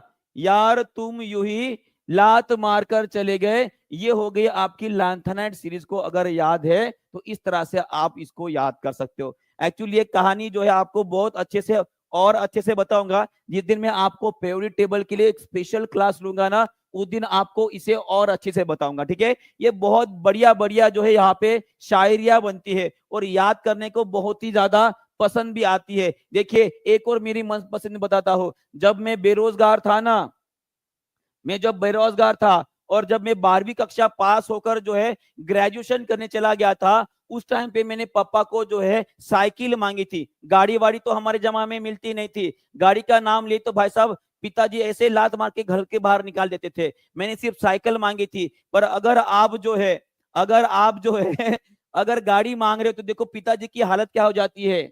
बेटा मांगे कार स्कूटर बाप रोए। बेटा क्या मांग रहा है? कार भी मांग रहा है और स्कूटर भी मांग रहा है। और उसके वजह से बाप क्या हो रहा है? रो रहा है। बाप क्या कर रहा है? रो रहा है। बहुत बढ़िया, बेटा मांगे कार स्कूटर बाप रो है, ठीक है। चले याद रखेंगे। तो पेरियोडिक टेबल के ऊपर कुछ चुनिंदा क्वेश्चन लेता हूं जो हमारे लिए इंपॉर्टेंट होंगे, ठीक है। चलिए आगे बढ़ते हैं। वाह वाह बोल रहे हो, रो भी रहे हो भाई साहब, किसके लिए रो रहे हो? ठीक है, आपने भी पढ़ा है, बहुत बढ़िया। आपने अगर पढ़ा है तो बहुत बढ़िया बात है, ठीक है, पढ़ते रहिए। और इसी तरह से ट्रिक से अगर कोई बातें याद करते हो तो लंबे समय तक याद भी रहती है। और मोना मैम जो है आपको बहुत बढ़िया तरीके से ट्रिक से पढ़ाने की कोशिश भी कर रहे हैं। और वहां पे जो है जेनरिक वीडियो में उनकी वीडियो भी डाली जा रही है। अगर आप उसे देखोगे तो भाई साहब आपका भी फायदा हो जाएगा। चलिए बताइए इसका आंसर क्या रहेगा। Which group in the periodic table is known as the noble gas element? चलिए बताइए, तो सभी को पता होगा। चलिए सभी लोग इसका भी आंसर कर देंगे। इसका आंसर क्या रहने वाला? इसका आंसर रहेगा ऑप्शन नंबर डी। क्या रहेगा? Option number D. और इसमें कितने एलिमेंट्स आते सभी लोग उसे भी याद करेंगे। देखिए helium, neon, argon, krypton, xenon, radon and oganesson, ठीक है। ये सभी के सभी एलिमेंट जो है आपके नोबल गैस एलिमेंट्स आते हैं। कितने हैं? 1 2 3 4 5 6 7 है। कितने हैं जी? 7 नोबल गैस एलिमेंट्स है। अगर आपको पूछा जाए कि इसमें से कौन सी गैस भारी गैस के नाम से जानी जाती है, सभी लोग कमेंट बॉक्स में लिखेंगे भारी गैस किसे बोला जाता है। भारी गैस किसे बोला जाता है? सभी लोग एक बार कमेंट बॉक्स में जरूर बताएंगे। चलिए बताइए। बहुत बढ़िया जी, थैंक यू बिहारी ब्लॉग जी, आपका बहुत बहुत धन्यवाद। चलिए बताइए इसका आंसर क्या रहेगा। सबसे भारी गैस कौन सी होती है? सभी को पता है मुझे, मैंने बताया भी आपको। बहुत बढ़िया जी, बहुत बढ़िया। उसका आंसर रहेगा आपका रेडॉन गैस। कौन सी गैस रहेगी? रेडॉन जो होती है वो सबसे भारी गैस होती है, जो कि कहां पर मिलती है? वो मिलती है आपको जमीन के अंदर। कहां पे मिलती है? जमीन के अंदर। वो हवा में नहीं होती है, वो इतनी ज्यादा भारी होती है। और उसी तरह से अगर आपको पूछा जाए कि जो बल्ब होते हैं हमारे, है ना, घर में जो उजाला करने वाले जो बल्ब होते हैं, उन बल्ब्स में कौन सी गैस भरी जाती है? उन बल्ब्स में कौन सी गैस भरी जाती है? तो उसका आंसर रहेगा आपका आर्गन, नियॉन। ये गैस जो है उसमें इस्तेमाल की जाती है, और साथ में नाइट्रोजन का भी इस्तेमाल किया जाता है। उसी तरह से एक और क्वेश्चन जो है बहुत ही ज्यादा इंपॉर्टेंट है, और एसएससी और आरआरबी में अक्सर पूछा गया है, और मुझे पता है उस क्वेश्चन का आंसर आप गलत करने वाले हो। तो कौन कौन लोग चैलेंज लेते कि सर मैं उस क्वेश्चन का आंसर सही कर सकता हूं? देखते हैं। चलो, चैलेंज एक्सेप्ट करते हो क्या? चैलेंज एक्सेप्ट करते हो? मेरा चैलेंज है कि आप सभी लोग उस क्वेश्चन का आंसर गलत करोगे, मुझे पता है। अगर आप चैलेंज एक्सेप्ट करते हो तो क्वेश्चन मैं आपको दिखा रहा हूं। चलिए देखिए वो क्वेश्चन क्या है। चलिए बताएंगे इस क्वेश्चन का आंसर।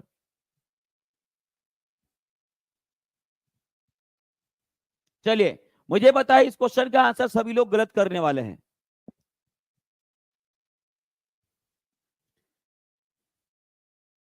देखो, सब सब इतर बितर हो गए। कोई ए बोल रहा है, कोई बी बोल रहा है ना? कोई ए बोल रहा है, कोई बी बोल रहा है, कोई सी बोल रहा है। सबसे हल्का एलिमेंट कौन सा है जी? हल्का एलिमेंट का मतलब क्या है? सबसे कम एटॉमिक मास कितना होता है? मैंने बोला था ना, इस क्वेश्चन का आंसर आप गलत करोगे। बहुत कम लोग इसका आंसर दे पाएंगे। और एक्चुअली ये क्वेश्चन मैंने पहले भी आपको लिया है। इसका आंसर आपका हाइड्रोजन रहेगा। क्या रहेगा? हाइड्रोजन रहेगा, लाइटेस्ट एलिमेंट, सबसे कम। और आपको बता दूं, हमारे वातावरण में भी हाइड्रोजन मौजूद होती है, जो एक्सोस्फीयर के भी ऊपर होती है। आपको दानिश सर ने ये पढ़ा है। जो वातावरण क्या बोलेंगे उसको, जो एटमोस्फियरिक लेयर्स होती है ना हमारे, उसमें जो होता है troposphere, stratosphere, mesosphere, thermosphere. Thermosphere के ऊपर जो है सबसे हल्की गैस पाई जाती है, जिसका नाम है हाइड्रोजन। इसका नाम क्या है? हाइड्रोजन। तो यहाँ पे जो है एक बार हाथ ऊपर करके बताएंगे किन किन लोगों ने सही उत्तर किया है। किन किन लोगों ने सही उत्तर किया है, एक बार हाथ ऊपर करेंगे। चलिए बताइए, ईमानदारी से हाथ ऊपर करेंगे जी, ईमानदारी से हाथ ऊपर करेंगे। बहुत बढ़िया। यहाँ पे मैक्सिमम लोगों ने सही उत्तर, सच में इतने लोगों ने सही उत्तर किया है, यकीन नहीं हो रहा है। चलो एक और चैलेंज देता हूं आप लोगों को, एक्सेप्ट करते हो? एक और चैलेंज आप लोगों को। इस क्वेश्चन का आंसर जो है 90% लोग से भी ज्यादा गलत करने वाले हैं। और जब मैं पूछूंगा ना कितने लोगों ने सही उत्तर किया, तो एक भी हाथ ऊपर नहीं होगा। मेरा चैलेंज है। चलिए देखते हैं इसका उत्तर कौन देता है। चलो इसका आंसर करेंगे सभी लोग। अब देखते हैं कितना लोग सही उत्तर करता है। चलिए, चैलेंज, क्योंकि इस क्वेश्चन का आंसर जो है, जब एसएससी का डेटा निकाला गया तो लगभग 92% लोगों ने इस क्वेश्चन का आंसर गलत दिए थे। अगर आपने इस क्वेश्चन का आंसर सही कर दिए तो समझ लेना आप एसएससी की एग्जाम भी फोड़ सकते हो। आप एसएससी की एग्जाम भी फोड़ सकते हो अगर आपने इसका आंसर सही कर दिया। चलिए बताइए, सभी लोग इसका आंसर करेंगे कि आवर्त सारणी में सबसे छोटा परमाणु त्रिज्या किस तत्व की होती है? सबसे छोटा एलिमेंट पूछा गया है। ठीक है, देखते हैं कौन कौन इसका सही उत्तर करता है।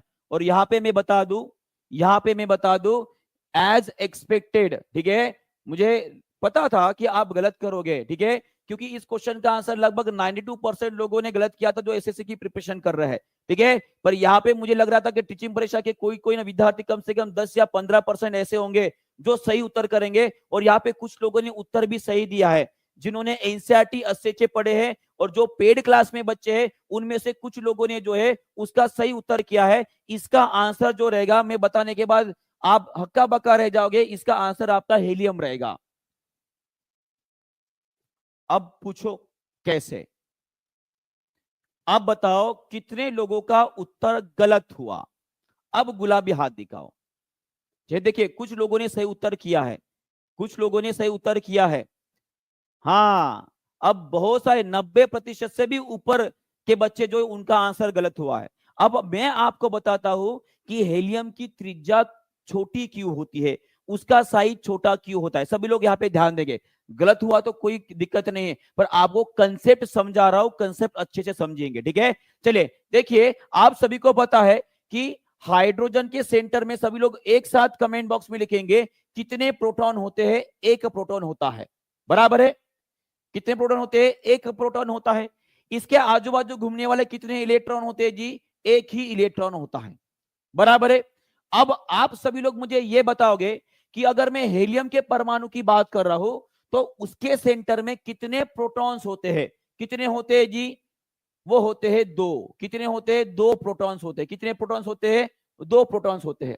पर वही अगर मैं आपको पूछूं कि हेलियम के आजू बाजू कितने इलेक्ट्रॉन्स है, कितने इलेक्ट्रॉन्स है, दो इलेक्ट्रॉन्स है। क्या है, दो इलेक्ट्रॉन्स है। तो एक सिंपल सा कंसेप्ट में आपको पूछना चाहूंगा, उसके बारे में आप बताओगे, उसके बाद आपको ये कंसेप्ट पूरा क्लियर हो जाएगा। एक बात मुझे बताइए, अगर मेरे पास एक प्लस चार्ज है और एक माइनस चार्ज है, एक मेरे पास दो प्लस चार्ज है और दो माइनस चार्ज है, मैं अगर आपको पूछूं, आप सभी को पता है कि माइनस चार्ज और प्लस चार्ज एक दूसरे को अपनी तरफ खींचते हैं, बराबर है। और अगर मैं आपको पूछूं ये ए नंबर की केस है और ये बी नंबर की केस है, ए माने हो गया आपका हाइड्रोजन और बी माने आपका हो गया हेलियम। एक बात मुझे बताइए, यहाँ पे एक प्रोटॉन एक इलेक्ट्रॉन, यहाँ पे दो प्रोटॉन दो इलेक्ट्रॉन, तो कौन से एटम में, कौन से परमाणु में इलेक्ट्रॉन और प्रोटॉन का जो खिंचाव है वो ज्यादा रहेगा। सभी लोग आंसर करेंगे। ये अगर आपको समझ में आ गया तो ऑब्वियसली आपको समझ में आ जाएगा। चलिए बताएं, सभी लोग आंसर करेंगे। आप सभी लोग मुझे बताएंगे कि हाइड्रोजन में जो इलेक्ट्रॉन और प्रोटॉन एक सिंगल सिंगल है, उसमें जो खिंचाव रहेगा, प्रोटॉन इसे खींचेगा अपनी तरफ और इसमें भी दो प्रोटॉन इलेक्ट्रॉन को अपनी तरफ खींचेंगे, बराबर है। किसमें खिंचाव जो है वो ज्यादा रहेगा। बहुत बढ़िया, ये समझ गए ना आपको, ये समझ गया, मतलब ये भी आपको समझ में आ गया, माने कि इसमें खिंचाव ज्यादा रहेगा। अब एक बात मुझे बताइए, इसमें भी एक ही ऑर्बिट है, इसमें भी एक ही ऑर्बिट है। अब आप ही दिमाग लगाओ, जितना ज्यादा खिंचाव रहेगा, खिंचाव ज्यादा है माने कि ये इलेक्ट्रॉन पास चले जाएंगे। अब आपको समझना है कि क्यों हेलियम का रेडियस माने की त्रिज्या हाइड्रोजन की त्रिज्या से छोटी होती है। अब क्या सबको समझ में आ गया है, सभी को क्या समझ में आया कि असली कारण क्या है, असली रीजन क्या है कि क्यों हेलियम का त्रिज्या कम रहेगा हाइड्रोजन के परमाणु के त्रिज्या से। समझ में आ गया सबको, क्योंकि उसमें दो प्रोटॉन और दो इलेक्ट्रॉन के बीच का जो इलेक्ट्रोस्टैटिक फोर्स है वो डबल है किसके कंपैरिजन में, जो हाइड्रोजन में एक प्रोटॉन और एक इलेक्ट्रॉन है। ये अगर आपको समझ में आ गया तो सभी लोग एक बार लाइक शेयर और सब्सक्राइब कर लेंगे, जो नया बच्चा जुड़ा है। और इस लेवल का आपको पढ़ाता हूं पेड क्लास में, ठीक है। अभी कभी कभी क्या होता है, वाईटी के ऊपर जो है समय कम होता है, इसलिए पूरे कंसेप्ट नहीं समझा पाता हूं, पर मेरी इच्छा हो गई कि आप सभी को ये कंसेप्ट समझा दूं, क्योंकि ये क्वेश्चन जो है बड़ा खतरनाक है ना। तो अगर आपको ये समझ में आ गया तो सभी लोग एक बार लाइक कर देंगे, और समझ में अगर ये कंसेप्ट आपको समझ में आ गया अच्छे से, एक बार हाथ भी ऊपर कर देंगे, सर हमको समझ में आ गया है, क्लियर है, क्लियर है। चलिए बहुत बढ़िया, आगे बढ़ते हैं, ठीक है, आगे बढ़ते चलिए। नेक्स्ट क्वेश्चन आप सभी के लिए,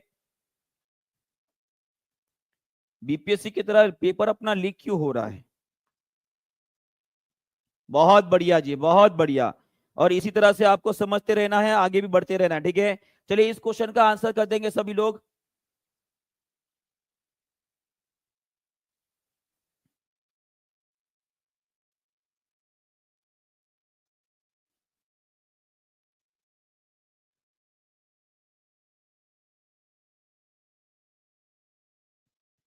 बहुत बढ़िया, चलिए इसका आंसर क्या रहेगा जी, एकदम सिंपल सा है। What is the function of red blood cells, RBC का क्या महत्व रहेगा, क्या करता है वो, सबसे महत्वपूर्ण कार्य कौन सा है उसका, ट्रांसपोर्टिंग द ऑक्सीजन। क्या करता है, ट्रांसपोर्टिंग द ऑक्सीजन। ये आपका सबसे सही उत्तर रहने वाला है, सभी को पता है। अगर मैं आपको कुछ क्वेश्चन पूछता हूं, एकमात्र वेन मात्र नस, एकमात्र नस जो शुद्ध रक्त को कैरी करते हैं, सभी लोग आंसर करेंगे, शुद्ध रक्त को कैरी करते हैं। ये कल मैंने टॉपिक आपको पढ़ाया था, शुद्ध रक्त को लेके जाने वाली हमारे शरीर की एकमात्र नस, और उसी तरह से हमारी एकमात्र ऐसी धमनी जो अशुद्ध रक्त को कैरी करती है। चलिए सभी लोग इसका भी आंसर करेंगे। अशुद्ध रक्त को लेके जाते हैं, मान की डीऑक्सीजनेटेड ब्लड लेके जाते हैं, उसका नाम सभी लोग कमेंट बॉक्स में लिखेंगे। चलिए बहुत बढ़िया। फुफ्फुसीय धमनी और फुफ्फुसीय वन, एकमात्र नस जो शुद्ध रक्त लेके जाती है जिसे हम पल्मोनरी वेन बोलते हैं, बराबर है। और उसी तरह से ऐसे धमनी जो अशुद्ध रक्त को लेके जाते हैं उसे हम क्या बोलते हैं जी? पल्मोनरी आर्टरी बोलते हैं। क्या बोलते हैं? पल्मोनरी आर्टरी बोलते हैं, या फुफ्फुसीय धमनी बोलेंगे, और फुफ्फुसीय नस बोला जाता है, बराबर है। चलिए बहुत बढ़िया, इसके बारे में थोड़ा सा जानते हैं। फाइटिंग द इन्फेक्शन, इसके लिए कौन कारणीभूत होता है? चलिए बताएंगे सभी लोग। अगर में इन्फेक्शन से लड़ना है तो हमारी ब्लड के अंदर ऐसी कौन सी कोशिकाएं होती है जी? उनका नाम होता है WBC। क्या बोला जाता है? WBC। अगर क्लोटिंग ऑफ ब्लड की बात हो रही है, मान की रक्त का थक्का बनाने की बात हो रही है, तो इसके लिए प्लेटलेट्स होते हैं। क्या होते हैं? प्लेटलेट्स होते हैं हमारे ब्लड के अंदर। और उसी तरह से ऐसा कौन सा विटामिन होता है जो थक्के बनाने में मदद करता है? वो होता है आपका विटामिन के। क्या होता है? विटामिन के। और वही अगर स्टोरिंग ऑफ न्यूट्रिएंट्स की बात हो रही है तो हमारे शरीर के अंदर कौन कौन से विटामिन जो है वो स्टोर किए जाते हैं? सभी लोग इसका भी आंसर कर देंगे। हमारे शरीर के अंदर तीन जगह पे देखिए, याद रखेंगे सभी लोग, ठीक है। मैं अगर मानव शरीर की बात कर रहा हूं तो मानव शरीर के अंदर जो एक्स्ट्रा न्यूट्रिएंट्स होते हैं वो कहां पर स्टोर किए जाते हैं? वो स्टोर किए जाते हैं आपके लीवर में। लीवर में कौन कौन से विटामिन स्टोर किए जाते हैं जी? सभी लोग आंसर करेंगे। एक होता है आपका के, एक होता है आपका ई, एक होता है आपका डी, एक होता है ए, और एक विटामिन मैं भूल गया हूं, उस विटामिन का आप नाम बता सकते हो का? एक और ऐसा विटामिन है, शायद वो बी कॉम्प्लेक्स में आता है और लीवर में स्टोर किया जाता है। कोई बता सकता है? और जो विटामिन है ना वो एक्चुअली पानी में घुलनशील होता है। वो विटामिन मेरे दिमाग में नहीं आ रहा है, उसको जो है कोबेलामाइन भी बोला जाता है शायद, है ना? तो उसका नाम क्या है जी? बहुत बढ़िया, उसका नाम रहेगा आपका B12 विटामिन। कौन सा विटामिन? B12 विटामिन जो है कीड़े के साथ साथ B12 जो है भाई साहब आपके लीवर में स्टोर किया जाता है। ये भी आपको ध्यान में रखना है। और ये B12 विटामिन जो होता है आपके शरीर में आरबीसी बनाने में मदद करता है। क्या करता है? आरबीसी बनाने में मदद करता है। क्लियर है यहाँ पे? चलिए आगे बढ़ते हैं। और जो पानी में घुलनशील नहीं होते, ये सभी के सभी विटामिन कैसे है जी? ये वसा में घुलनशील है। कैसे है? वसा में घुलनशील है। चलिए अभी देखते हैं, ये जो क्वेश्चन हमने पढ़ा है वो कहां से पढ़ा है? हमारे एनसीईआरटी का 7वां चैप्टर है, पहला चैप्टर है अपना 7th कक्षा का, जिसका नाम है transportation in animal and plants. कौन कौन ये चाहता है कि इस चैप्टर से जो इंपॉर्टेंट क्वेश्चन है मैं सभी के सभी आपको करवा दूं? चलिए देखते हैं कितने लोगों को इंटरेस्ट आ रहा है इस चैप्टर से जो इंपॉर्टेंट क्वेश्चन है वो करवाने का, क्योंकि ये चैप्टर हमारे लिए इंपॉर्टेंट है। ये चैप्टर हमारे लिए इंपॉर्टेंट है। इसमें बहुत सारी चीजें ऐसी दी है वो शायद आपको नहीं पता है। तो सभी लोग इस क्वेश्चन के आंसर देने के लिए तैयार हो जाएंगे। बहुत बढ़िया, है ना? बहुत बढ़िया। तो चलिए बताइए इस क्वेश्चन का आंसर क्या रहेगा? ओके, ब्लड सेल के बारे में बताया था ना। हाँ, ब्लड सेल के बारे में यहाँ पे इंफॉर्मेशन दी गई है कि हमारे आरबीसी के अंदर कौन सा एक तत्व होता है? हीमोग्लोबिन नाम का तत्व होता है। कौन सा होता है? हीमोग्लोबिन नाम का तत्व होता है। और हमारे ब्लड के अंदर हिम का मतलब होता है लोहा, हिम का मतलब होता है लोहा। और ग्लोबिन क्या है? ये एक प्रकार का प्रोटीन होता है। क्या होता है? प्रोटीन होता है। ये आपको ध्यान में रखना है। और ये शरीर में इस तरह से ब्लड बह रहा है। एक और क्वेश्चन मैं आपको पूछना चाहूंगा कि हमारे आरबीसी और ब्लड के दौरान ये जो आपको अल्वेओली नजर आ रहा है, ये अल्वेओली कहां पर होती है? इसे हम कुक्षिका बोलते हैं। क्या बोलते हैं जी? कुक्षिका बोलते हैं। ये कुक्षिका कहां पर पाई जाती है? ये पाई जाती है हमारे फेफड़ों में पाई जाती है। और ये हमारे फेफड़ों का स्ट्रक्चरल और फंक्शनल यूनिट होता है। कुक्षिका माने की अल्वेओली। अल्वेओली को क्या बोला जाता है? It is a structural and functional unit of the lung. माने कि हमारे फेफड़ों की संरचनात्मक और कार्यात्मक इकाई होती है। वो क्या करती है? वो ऑक्सीजन और कार्बन डाइऑक्साइड का आदान प्रदान करती है। तो सभी लोग मुझे बताएंगे, यहाँ पे आ रहा है आपका ब्लड और ये है आपकी कुक्षिका। कुक्षिका से जो आपका ऑक्सीजन है वो ब्लड में चला जाएगा। और क्या होगा? इस ब्लड से जो कार्बन डाइऑक्साइड है वो कुक्षिका में चला जाएगा। कोशिका फिर नाक को भेज देंगे, नाक से बाहर, और ये ऑक्सीजन अंदर आ रहा है। यहाँ पे जो प्रोसेस हो रही है वो कौन सी प्रोसेस के द्वारा कार्बन डाइऑक्साइड और ऑक्सीजन का आदान प्रदान किया जा रहा है। चलिए सभी लोग इसका भी आंसर कर देंगे। इसका आंसर क्या रहेगा?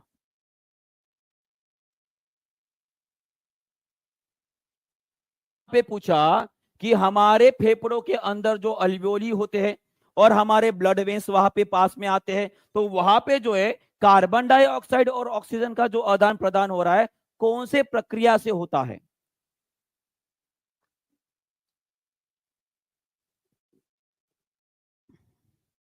बहुत बढ़िया, बहुत बढ़िया। उसे बोलते हैं हम डिफ्यूजन। डिफ्यूजन बराबर है। और इसमें कोई भी ऊर्जा की खपत नहीं होती है, ऊर्जा की खपत नहीं होती है, ये आपको याद रखना है। उसमें कोई भी ऊर्जा की खपत नहीं होती है, ये आपको याद रखना है। क्लियर है? बहुत बढ़िया। चलिए आगे बढ़ते हैं। और उसके साथ एक और बात मैं आपको शेयर करना चाहूंगा कि हमारे शरीर में आरबीसी कहां पर बनती है। कुछ कमेंट देखकर इतनी हंसी आती है जी, हंसी चलिए कोई नहीं। चलिए सभी लोग मुझे बताएंगे कि हमारे शरीर में आरबीसी कहां बनती है। आरबीसी मान की लाल रक्त कोशिकाएं जो होती है, उसको एक और नाम इसे एरिथ्रोसाइट भी बोला जाता है, एरिथ्रोसाइट्स भी बोला जाता है। ये भी आपको ध्यान में रखना है। आरबीसी को एरिथ्रोसाइट्स बोला जाता है। और ये कहां पर बनती है जी? ये बनती है हमारी अस्थि मज्जा में। कहां पे बनते हैं? जो हमारी अस्थि मज्जा होती है, जिसे हम क्या बोलते हैं जी? उसे बोलते हैं हम बोन मैरो। क्या बनते हैं? बोन मैरो बनते हैं। उस बोन मैरो के अंदर जो है हमारा आरबीसी बना जाता है। और उसी तरह से बोन मैरो में केवल आरबीसी ही नहीं बनती है, बल्कि इसमें डब्ल्यूबीसी और हमारी प्लेटलेट्स भी बनती है। क्या बनती है? डब्ल्यूबीसी और प्लेटलेट्स भी बनती है। ये भी आपको याद रखना है। आगे बढ़ते हैं, नेक्स्ट क्वेश्चन की तरफ बढ़ते हैं। पर उसके पहले देखिए कितनी सारी इंफॉर्मेशन दी गई, देख रहे हो? केवल एक चैप्टर का मैंने नाम लिया है और उस चैप्टर में देखिए कितनी सारी इंफॉर्मेशन दी है। मैं सोच रहा हूं कि आगे क्वेश्चन आएगा, आगे क्वेश्चन आया, और इंफॉर्मेशन खत्म ही नहीं हो रही है। बराबर है? देखो उसके बाद हमारी जो आरबीसी होती है उसका शेप कैसे होता है? वो होते हैं बाइकॉन्केव। कैसे होते हैं? बाइकॉन्केव। सर बाइकॉन्केव का मतलब क्या है? बाइकॉन्केव का मतलब होता है, ये देखिए कुछ इस तरह से नजर आती है हमारी आरबीसी। एक बार जूम करके आपको दिखा देता हूं। देखिए सबको दिखाई दे रही है? ये कैसे नजर आ रही है पता है आपको? कैसे नजर आ रही है? जैसे कि कोई एक छोटा सा जो है आटे का एक दाना बना दिया, उसको ऊपर नीचे ऐसे चपका दिया है ना, ऐसे दबाकर जैसे बनता है ना आकार, उस तरह का आकार इसका होता है, जिसे बोलते हैं बाइकॉन्केव। क्या बोलते हैं जी? बाइकॉन्केव बोलते हैं। बराबर है? और हमारी आरबीसी की उम्र कितनी होती है? ये लगभग 120 दिन जिंदा रहती है। जितने भी कोशिका है ना ब्लड के अंदर, ब्लड के अंदर जितने भी कोशिका है, उन सभी कोशिकाओं में सबसे ज्यादा उम्र किसकी रहती है? वो होती है आरबीसी की। किसकी रहती है? आरबीसी की। पर उम्र होने के बावजूद भी आरबीसी में भाई साहब ये नहीं होता है। कहा गया जी? हाँ, it is a lack of nucleus. इसीलिए आरबीसी को नॉन न्यूक्लिएटेड बोला जाता है। क्या बोला जाता है?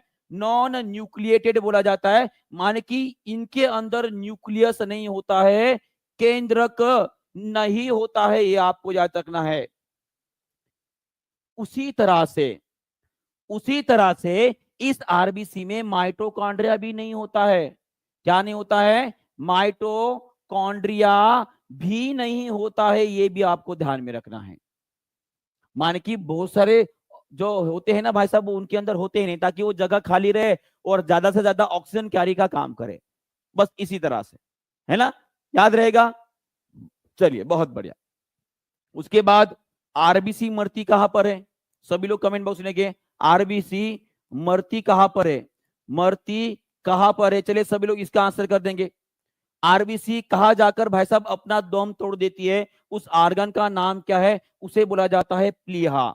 उसे क्या बोला जाता है? प्लीहा। माने कि उसे बोलते हम स्प्लीन बोलते हैं। क्या बोलते हैं? स्प्लीन। और इसीलिए स्प्लीन को बोला जाता है ग्रेव यार्ड ऑफ आरबीसी। क्या बोला जाता है? ग्रेव यार्ड ऑफ आरबीसी बोला जाता है। माने कि आरबीसी की स्मशान भूमि बोला जाता है। आरबीसी की स्मशान भूमि बोला जाता है। उसके बाद मरने के बाद ये लीवर को भेजा जाता है और लीवर क्या करता है, जो मरी हुई आरबीसी है उनको अलग कर देता है और जो जिंदा आरबीसी उसे अलग कर देता है। क्लियर हो गया यहाँ पे। और ये बात यहीं पे खत्म नहीं होती है, मैं आपको एक क्वेश्चन पूछना चाहूंगा कि हमारे शरीर के अंदर ऐसा कौन सा ऑर्गन है जो केवल और केवल शुद्ध रक्त को ही प्राप्त करता है, सिर्फ शुद्ध रक्त को ही उसका प्राप्त किया जाता है। चलिए बताइए, उसके पास सिर्फ शुद्ध रक्त ही जाता है, डीऑक्सीजनेटेड ब्लड उसके पास जाता ही नहीं है। कोई बता सकता है ऐसा कौन सा ऑर्गन है? बहुत बढ़िया, उस ऑर्गन का नाम है स्प्लीहा। क्या नाम है? प्लीहा। याद रखेंगे, याद रखेंगे, याद रखेंगे। अरे नहीं पता है तो मैंने बोल दिया ना, उसका नाम है प्लीहा माने की स्प्लीन। क्लियर है? चलिए आगे बढ़ते हैं और देखते हैं, अभी भी क्वेश्चन खत्म नहीं हुआ है, ये सब कुछ हमने देख लिया है। अब देखते हैं नेक्स्ट क्वेश्चन, आप सभी के लिए बताइए इसका आंसर क्या रहेगा। चलिए सभी लोग इसका भी आंसर कर देंगे, इसका आंसर क्या रहेगा। यहाँ पे पूछा गया है कि मानव शरीर में रक्त संचार की खोज किसने की। माने कि हमारे मानव शरीर के अंदर जो डिस्कवरी ऑफ सर्कुलेशन है, माने कि हमारे शरीर के अंदर रक्त बहता है, ये बताने वाले सबसे पहले वैज्ञानिक कौन थे? ये थे आपके दादाजी के मामा जी के मामा जी, मामा जी। ठीक है, दादाजी के मामा जी और उसके ये बड़े बड़े बेटे हैं। ठीक है, चलिए बताइए इसका आंसर क्या रहेगा। इसका आंसर है आपके विलियम हार्वे जी। क्या है? विलियम हार्वे जी वो इंसान थे जिन्होंने सबसे पहले बताया है कि मानव शरीर में ब्लड बहता है जी। क्या बहता है? ब्लड बहता है। चलिए बहुत बढ़िया। और उसी तरह से बाकी के भी वैज्ञानिकों के बारे में थोड़ा सा जान लेते हैं। क्या बोलते हो, जानना चाहिए कि नहीं जानना चाहिए? जानना चाहिए। तो सभी लोग मुझे बताएंगे लुईस पास्चर जी ने क्या किया था। लुईस पास्चर जी ने क्या किया था? सभी लोग आंसर करेंगे, एक एक करके चारों के चारों ऑप्शन के बारे में देख लेते हैं। चलिए बताइए लुईस पास्चर जी ने क्या किया था। पाश्चराइजेशन प्रोसेस आपको पता है, बराबर है जी, बिल्कुल बिल्कुल सही बात बोले। इन्होंने रेबीज का टीका जो है वो खोज निकाला था। रेबीज का टीका, रेबीज का टीका जो है उसे खोज के निकाला था। उसी तरह से अलेक्जेंडर फ्लेमिंग ने क्या किया था? चलिए बताइए। बहुत बढ़िया जी, बिल्कुल चेचक के बारे में बताया था जी, बिल्कुल सही बात बोले आपने। बहुत सारे हैं इन्वेंशन, तो जो इंपॉर्टेंट वही बता रहा हूं। इसके बारे में बताएंगे अलेक्जेंडर फ्लेमिंग जी ने क्या किया था। बहुत बढ़िया, पेनिसिलिन। बहुत बढ़िया, पेनिसिलिन खोज के निकाली थी भाई साहब। पेनिसिलिन का मतलब पेंसिल ना समझिए, पेनिसिलिन का मतलब पेंसिल नहीं होता है जहां पर आप जो है वो नटराज शार्पनर में डालकर उसे गोल गोल घुमाते हो जी, वो पेंसिल नहीं है। पेनिसिलिन का मतलब होता है एक ऐसी मेडिसिन जो एंटीबायोटिक का काम करते हैं, मन की जीवाणु को मारने का काम करते हैं। एडवर्ड जेनर ने क्या किया था? एडवर्ड जेनर ने क्या किया था? कुछ भरोसा नहीं ना आप लोगों को, बता सकते हो सर ये पेंसिल कहां से आ गई आप बीच में। पेंसिल की खोज की तो क्या बहुत बड़ी खोज की। चलिए बताइए एडवर्ड जेनर ने क्या किया था? चेचक, चेचक, चेचक, स्मॉल पॉक्स। बहुत बढ़िया, स्मॉल पॉक्स। स्मॉल पॉक्स इस बीमारी के ऊपर उन्हें टीका खोज के निकाला था। बहुत बढ़िया, बहुत बढ़िया। चलिए एक और क्वेश्चन आपको पूछता हूं, देखते हैं सब कितने लोग आंसर करते हैं।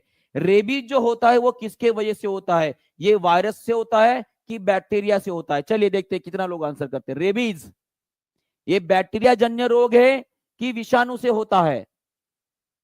हाँ, लगाओ दिमाग। बहुत बढ़िया, रोब्डो वायरस। सुने हो, रोब्डो वायरस से होता है। ये वायरस से होता है, माने कि विषाणु से होता है।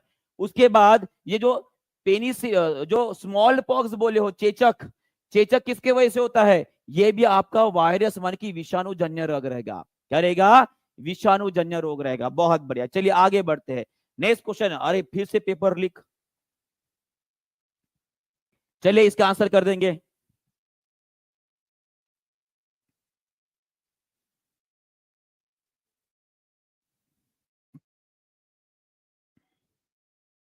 बहुत बढ़िया बढ़िया क्वेश्चन है आगे जाकर। ठीक है, सभी लोग बने रहेंगे आखिर तक और आंसर करते रहेंगे। इसका आंसर क्या रहेगा? चलिए बताइए मानव शरीर का कौन सा ऐसा भाग है जो ऑक्सीजन और कार्बन डाइऑक्साइड के आदान प्रदान के लिए उत्तरदायी होता है? तो एकदम बच्चों वाला क्वेश्चन है, ये लंग होता है। क्या होता है?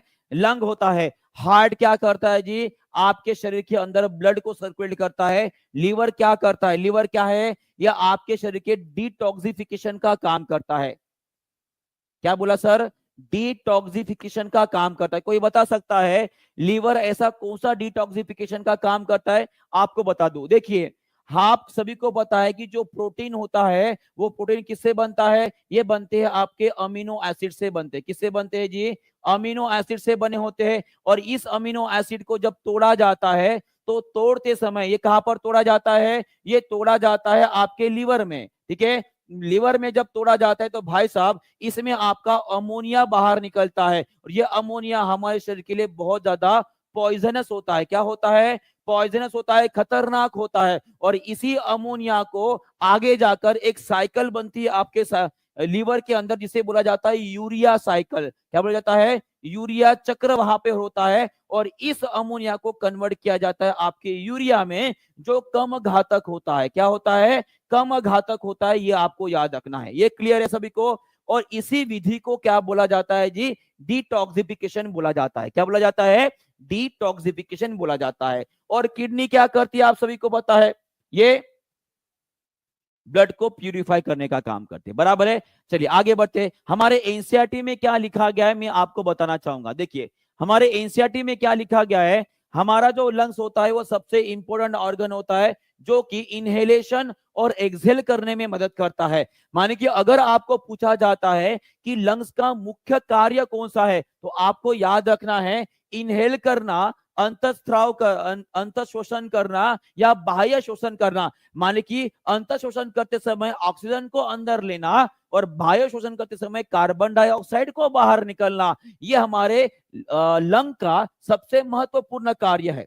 ये हो गया आपका। ये अगर आपको समझ में आ गया, उसके बाद एक और काम मैं आपको बताना चाहूंगा कि हमारी जो रक्त वाहिनियां होती है ये एक्चुअली लंग्स के पास जाकर उससे ऑक्सीजन लेकर फिर से आपके हार्ट के पास जाते हैं। बराबर है, ये भी हमने पढ़ लिया। उसके बाद एक और बात आपको ध्यान में रखना पड़ेगा, ये जो हमारा लंग होता है माने कि फेफड़ा होता है, उसकी जो गति होती है या उसकी जो क्रिया होती है, जो उसे कंट्रोल करने वाला कौन सा ऑर्गन होता है या कौन होता है? चलिए बताएंगे सभी लोग, इसका आंसर क्या रहेगा? बीपीएससी टीचर 2025 ने इतने जोर से भाई साहब इनहेल एक्सहेल कर लिया कि उनके आंख कानों में से नहीं जी, कानों में से नहीं, नाक में से धुआं बाहर निकल रहा है भाई साहब जी। अभी हो जाएगा। मतलब मुझे मजा आ रहा है ना, मजा आ रहा है क्लास लेने में। सभी लोग लाइक करते रहेंगे, शेयर करते रहेंगे इसी तरह से, ठीक है।